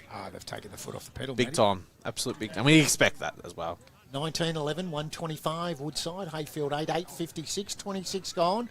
Finch Cafe scoreboard last quarter. Kyan Jenkins. Well, yeah, I do believe what you guys said was correct. Woodside should be up by more than 100 here. I think they've just taken the foot off the pedal and just refreshed the legs for next week, make sure they're up optimal fitness levels. I think a real good indication is sending Ethan Stevens into the ruck and moving Folk down forward, just have a rest. Didn't want to take him off.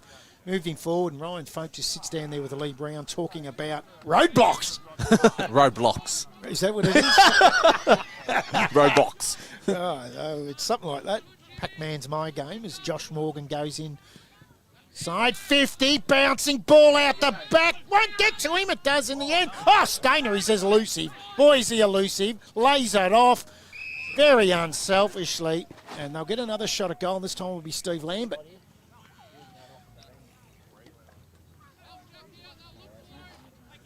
So Lambert hasn't troubled the scorers today as Kyan Jenkins takes his 54th. I don't think there's water in that bottle that water boy keeps giving Kyan. Sorry? Bundy, I think. Oh, no. Not 18, Matty. He's got a Nearly. month to go for that. Lambert comes in to shoot for their 20th. Goes around to the right to get more distance. Oh. He gets it. Brown's there, though. Oh! Footwalk works him underneath it, and it goes through the middle. So they do get their 20th. And it's to Lambert. And the Woodside Wildcats 20-11, 131. Heyfield 8-8, 56. Nearly 28 gone last quarter. Finch Cafe scoreboard. Just check in thanks to Mafra Vision Care if David Reed's still awake. Yeah, no, I'm still here. I'm just thinking that this selection for the final for the umpires, this game won't have helped at all because there's been no pressure put on them. So we will have to rely on previous games to get the selection for next week. And there it is. That's Woodside. What a beautiful win it was for them. They dominated play and it was 20-11, 131 to Heyfield, 8-8, 56. And they're going to be into another grand final. And it's going to be against TTU again, which will be very intriguing next week at Gaskin Park in Churchill. I think the big thing that come out of that, Matty, was Heyfield have won the last quarter by a goal. Look, it's a positive on a negative I day. mean, I know people are sitting back and saying, big deal. They could have rolled over big time. Yeah, they could have. And I thought it was looking like a 100-point win there to Woodside. So give credit where credit's due. They fought back. And in that last quarter, they've kicked 5 goals too. and the opposition, Woodside, 4 goals too. But it's been all the Wildcats, and they get through to another grand final. 4 in a row, these two teams next week, Matty. And what we're going to do, we're going to take a quick break, and when we come back from the break, we'll have the Massaro Motors post-game show. Kyan Jenkins will grab a couple for us, and David Reed, thanks to Mafra Vision Care, will have a chat to the umpires. And the all-important question, did Harry Davis cover 50 kilometres? BP to Ralgan East, day or night from fuel to a feast. BP to Ralgan East, from a wicked brew coffee to washing the beast. BP to Ralgan East. Water. It's a part of life and we all depend on it. We spray it and play in it. At Davey, we move it around, clean it, and provide the right pressure at the right time. To help you do this, run one of these and wash her. We're Australian made and made for Australia. So when you depend on this, need to do this, or just want one of these, you can depend on Davey.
Welcome back to the Heyfield Rec Reserve, where Woodside have won their way through to a fourth grand final next week, 2011-131.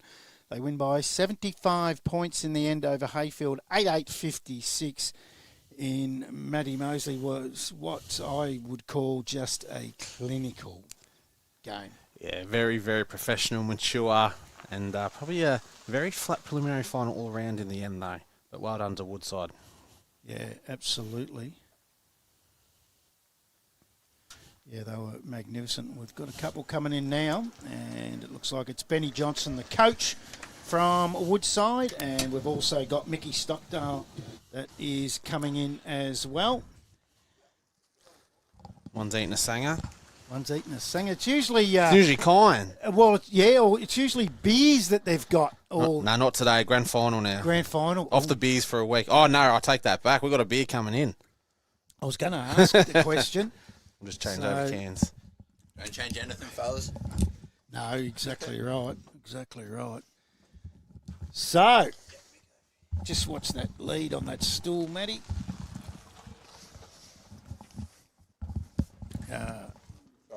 No, you're right. You're right.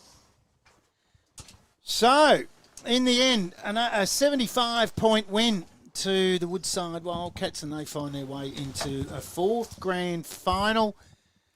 And I've got to say, in the end, it was quite clinical in the end. We're just waiting until Benny Johnson finishes, hopefully. It was a Heyfield bakery pie, because they look pretty good. Well done, Matty. Benny. Thank you. Yep, stoked. Third grand final as well for us, I believe. 4 for Tyres. Oh, sorry. Yes, third for us. Third for you. Yeah, so we played in the prelim in that first year, but unfortunately got done. So, stoked to get through and cannot wait for next week. Yeah, it was clinical in the end. It looked like you might have taken the foot off the pedal early in the last. Folk goes forward, Stevens goes into the ruck. You've got to do what you've got to do and get it through. Yeah, it's a tricky one, that. Obviously, you want to stay in the now, in the present, finish the game off well, but then you've always got that little line next week. So Ethan's pretty happy with himself, though. He won a few taps at the end there. So it is one of those ones, isn't it? Because, oh, God, lo and behold, you would not want an injury late in the quarter. You know it's won and it's done. And so, speaking of which, clean bill of health? Clean bill of health, yeah, which is nice. Yeah. I thought coming into that, towards the end of the last quarter, Mickey Stockdale might have ended up having an ingrown toenail. He had about 40 touches in the last quarter, just did what he wanted. What do you usually call him? Junk time. I was calling him Junk Tom Stockdale. Mickey, well played. You played in a lot of finals. It doesn't get any different, does it? If you're 50 years of age, 40 years, if you played 200 games, 300 games, 400 games, finals are finals. You must love it. Yeah, someone said I was 43 today, but I was in the team meeting, so I'm definitely not that. But, yeah, same. We've been there before, 3 years in a row, and treat it no different, but we enjoy it because it's something special this week. So, yeah, it's an exciting week. So I've made the comment throughout the year, and I know Jackie Brown and a few of the boys from TTU might still be watching and listening. I've made the comment a few times this year about the best back six, I think. They let it to be known. Did you guys see that the other week? Yeah, Jack wasn't happy with that, was he? He wasn't, no. It's got a little bit of airplay from a few people, which is okay. The understanding you got, Mickey, with you and the guys back there, Benny, is just phenomenal, really. it is. And we speak about it week in, week out, but, you know, where last year we probably had roles for certain people, this year we all play roles. You know, I was on someone that was 6'4". You know, the other week I was lined up on Lee Brown. Not that I was going to do anything, but this year Ben as a coach is focused on everyone can play that role. You know, it's not just specific people, and that's what's got us to another flag. You know, or another grand final. So that which we work on it week in, week out, and it's good to have a back six or a back seven that can play anywhere and play on anyone. So having coached them last year, and Ben walking into the job this year. It's good to get you two together right now to have a chat about this. He did demand to come on. I was spewing you didn't do it last year. I've got to ask the question, do you still take a real coaching role with your back six or with the club? Yeah, I do. Like it's a passion for me. Last year Ben was very good for me, and when he asked me this year, I jumped at it. But yeah, I look after the backs and work with the backs and under instructions from the main man. But yeah, I still help out with the backs. So Mick's been massive for me. From my point of view, huge. Just everything behind the scenes. He's obviously got a fair footy resume. Probably a little bit better than mine. So just being able to bounce ideas off him all the time is brilliant. And playing next to each other helps as well. It's hugely important for a first-year coach Yeah, to have yeah. someone beside you. Yeah. And that can go pear-shaped at a lot of clubs, but you guys have obviously nailed that. Because a lot of ex-coaches don't like it, but you guys have nailed it. yeah, someone said to me it's hard to play after being a coach, and I don't reckon that is. Yep. Especially when Beej is the coach and the way he is and his personality and that, it was so much easier for me, and I've enjoyed it. And Less stressful. massive. I miss coaching, but it makes it easier for me when he's the top dog. So it's good. I think it's obviously worked very well. Hey, I've got to ask about a couple of things. The move of Lukey Johnson up forward, loved it. Yeah. He's dynamite at both ends.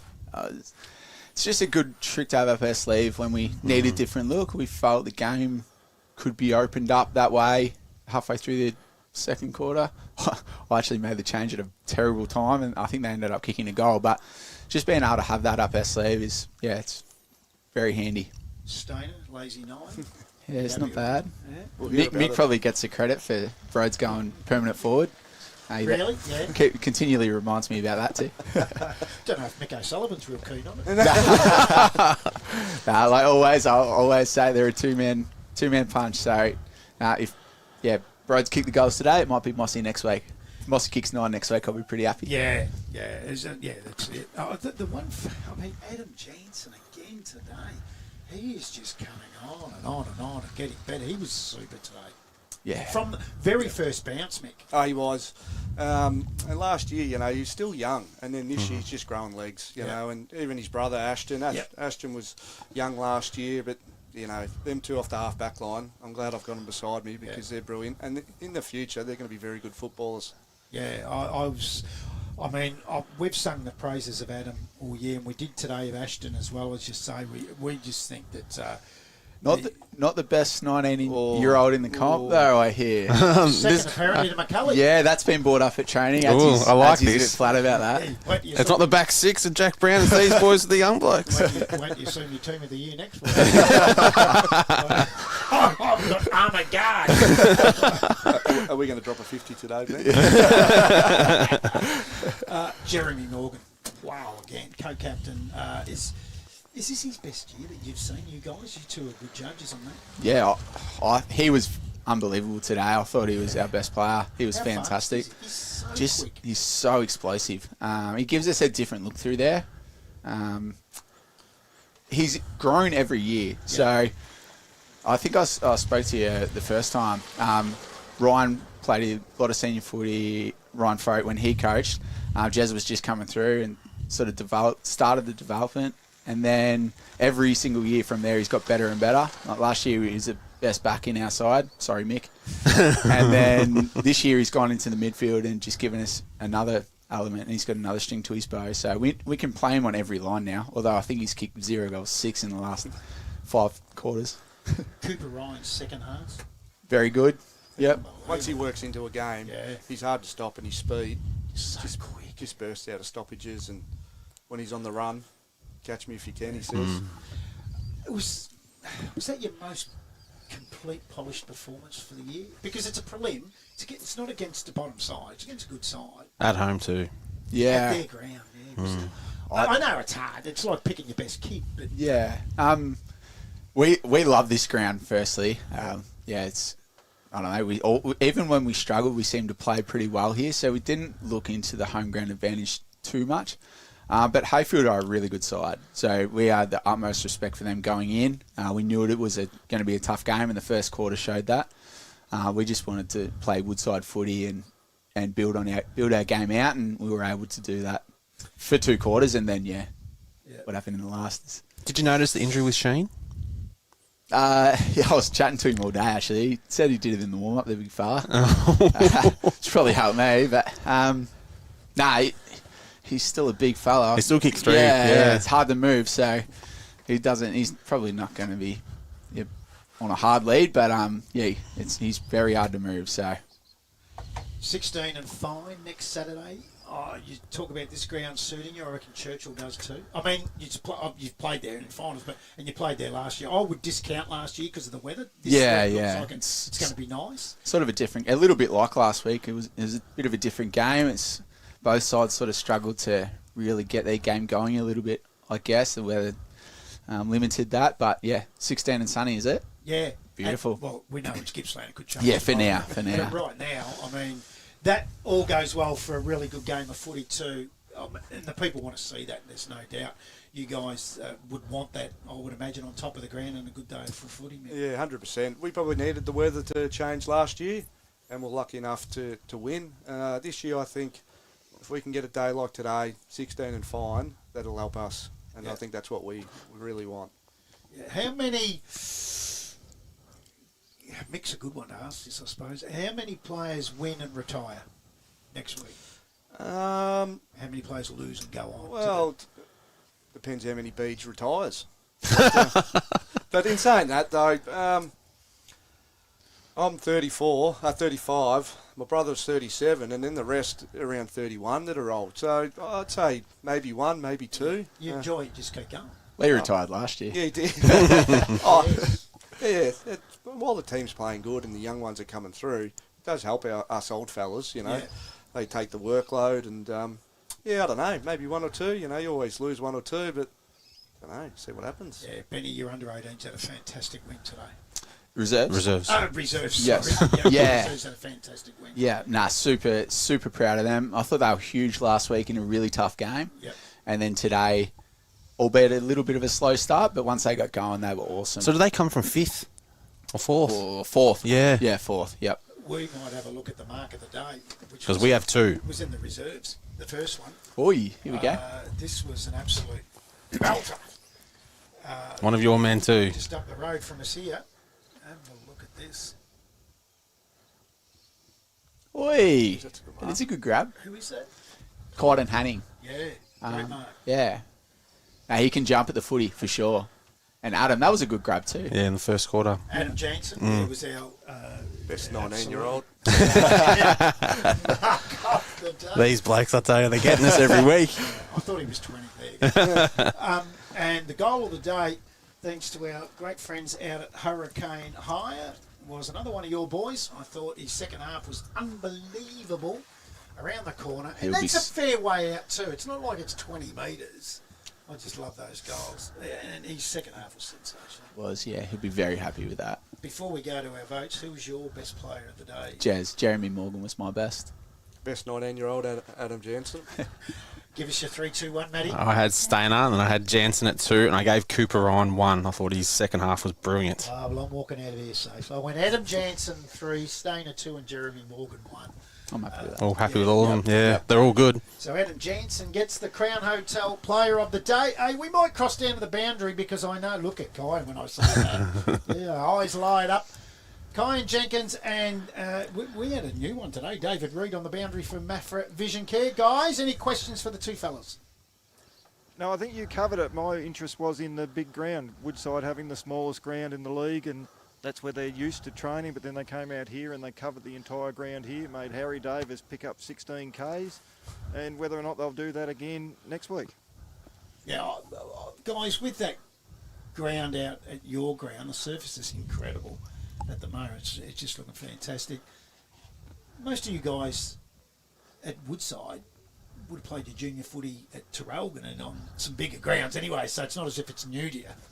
No, it's not. And you play, every second week you're playing on a different ground. So some big, some small. Yep. Like you said, Woodside's one of the smallest, but like Churchill, you got out here. So you're playing on the big grounds anyway. So with the way your back six play, the two of you guys are in that back six, I would imagine you prefer the bigger grounds. As a back six, you'd probably prefer a smaller. Yeah, sometimes. So you can congest it, you know. I But get that, but with the runners. the way you guys play, your back six is an offensive weapon. Yeah, it is, and that's probably why we like. You know, that's why we probably play well on big grounds. Yeah. You always want them smaller as a back six, but Yeah. with ours, it's to have those Jansen boys and even Lukey Johnson down there, they run and create. So the big ground does help as well. Kyle Jenkins. The only question I had was, who was your best on ground? Because me, Brad and Matt went back and forth all day on it, and you've answered it. Yeah, Jansen and Jeremy Morgan. Beach actually put himself down as well. I had the pen though. Been stressing all week that Mick was going to do that. All year, sorry. Take us through the Liam Leeson one. Come back in. Yeah, he hurt himself, well, I don't know, 4 weeks ago. Yep. Just a little tweak in the knee, I suppose. And, we sort of penciled this game in. Got to get there, obviously, but you want to rush him back. Yeah. But, it's just not worth it, so... Because he had a lot of midfield time today, didn't he? Yeah. He's a really good midfielder. Just play to his strengths, and he adds, I guess, gives us a bit more depth through there, which is nice. And Liam Hart. Yes. Back in. Yes, back in. He's a live wire. He's a very good player, Hardy. He does his own thing a little bit, and you just sort of want him to play his natural game, and we sort of work around that. So what happens during the week, guys, in the sense of, do you envisage any changes? Or you just go in with what worked this week? We can't answer that. It's hard to change a team. 10 changes. Jack Brown's sitting there watching this in the Bowls Club. We'll probably have 5 changes. 5 changes. We'll go with that. Jack, 5 changes. Sorry, Brownie. And they're all to the best back six in the comp. It should be a big one, though. It'll be a magnificent day. Yeah. It's something that you guys know, you're comfortable with, you just do it. So are TTU, so it all goes well for an absolute ripper, I would have thought. Who are you backing? I backed you today, I backed you last week. Yeah, we both backed yours, yeah. I really do. You put him under the pub here. Yeah. Fremantle kill me in the AFL. I backed them, they don't do. I've backed you all year against other sides. Be careful. I'll get back to you Thursday. What I would like, I know you're going to be busy, I'd love to get Mickey on the phone on the Be North Gippy podcast, if that's possible next week. Yeah, that'd be good. I'll give you my number and let you know, or you give me yours, and that'll be up on the toilet wall. But what we'll do is we'll get that. I think it'd be really good to have a chat to you who's played a lot of finals and give Benny a bit of a chop out, just relax. Sounds good to me. Do your job and what you got to do. Ryan Folk was great again today, but Bihar started really well. Yeah, he did. Didn't he? Yep. Big, solid. Yeah, mate. they took it up to us in the first quarter, and they had to throw something at us, and they probably went through Bihar a little bit. Then Fody tightened it up, and I think he really got on top, and that's probably why we got the ball forward. Yeah. He was very good today. What do you do on the track this week? I know, not much. Obviously, you got that less day. Well, when I say less day, that's 13 days. Rest than what TTU have. But what do you do? Obviously, we'll go into. It depends how sore the boys are, but we'll try and keep it business as usual. I still want to continue to get better. The 13-day thing doesn't necessarily. It can always be a good thing. You always hear people say that. So, and like I know that Tyres have been straight through to 4 grand finals. We've had to do it the hard way the last 3 anyway. So, I guess Tuesday stays pretty similar. There'll be short and high intensity trainings and just enjoy the week really. Yeah. Get around everyone, and no doubt there'll be high numbers this week, and enjoy it. Did you have a look at last week's vision? I will now. Yeah. It's the way I guess we play Tyres and we play Heyfield is slightly different. So I don't know. I feel a little bit. Sometimes you can consume too much and confuse yourself a little bit. So I was super focused on Heyfield this week. I want to crack at Tyres again, but I had to make sure that we got there first. So it was all Heyfield last week, and this week it'll be certainly all TTU. Well, you got there all right. 75 points in the end. I reckon that's a superb effort by your club and the two of you guys. Thanks for joining us. We might take a quick break. Thanks very much. All the very best next week. Going to be a massive week. One last one. I knew I heard one on the tip of your tongue, Matty. Do you go to the league function Wednesday night or not? That's a bad week, isn't it? I'm not sure. I haven't Has been invited. Yeah. I didn't go last year, so don't go, Ben. Yeah, I probably won't. All due respect to the league and everything, but middle of the week. middle of the Tuesday week, and Thursday. yeah, and young family and stuff too. I'll probably want to see my kids at some point throughout the week, so I'll probably give that one a miss. But I'll have to run that by the club. What about Tommy King? I reckon he might want to go. Yeah, he loves a bit of me time, doesn't he? He does. We've been making note of it too. Yeah. Tommy King. Hey, thanks very much for joining us. Third grand final in a row next week. All the very best. We'll be back very shortly. Thanks a lot, guys. Thanks, mate. BP to Ralgan East, day or night from few to a feast. BP to Ralgan East, from a wicked brew coffee to washing the beast. BP to Ralgan East. Water. It's a part of life and we all depend on it. We spray it and play in it. At Davey, we move it around, clean it, and provide the right pressure at the right time. To help you do this, run one of these and wash her. We're Australian made and made for Australia. So when you depend on this, need to do this, or just want one of these, you can depend on Davey.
Welcome back. Fantastic to talk to the coach, Benny Johnson, and last year's coach, Mick Stockdale, and super players they are.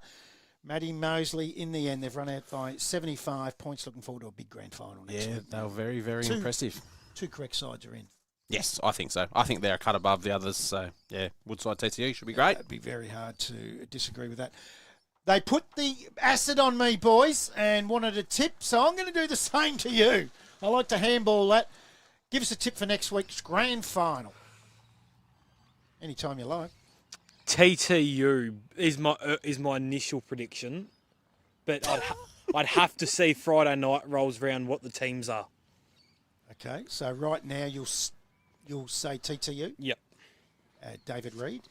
I'd be more interested in the weather than the teams. If it's a nice sunny day like today, I think Woodside with their speed might be the team to beat. They are saying 16 and fine, but as you'd know better than most, David, that could change tomorrow in Gippsland. Oh, it could quite easily snow in Churchill. Well, they've got 18 and fine now. So, Matty? I've got no idea. Me neither.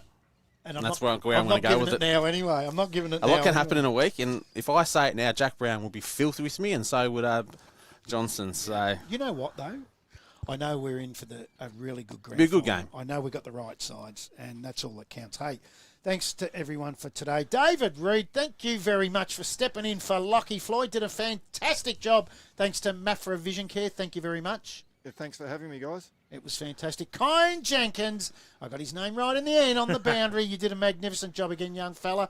And you are a very, very, your age just... Tell me that game again. Age? Your age.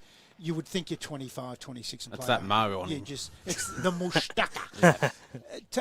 What is it, back blocks or something? What is it? Roadblocks? Roadblocks. Maddie plays it. That's too old. It's kids' games, mate. They're no good for me. You did a fantastic job. Thanks for that. I'll stick to me Pac-Man. I'm very happy with me Pac-Man. Mickey Robertson on the outer side of the ground that we can see him still standing up there. There's a big wave. Fantastic job running in between the netball, the football. He's all over the place. Fantastic job on the camera work, Mickey, as always. And Stefan Gregory, Mr. Buttons, did a fantastic job. Thank you very much to you. And Maddie, looking forward to it. It's nearly done. I know.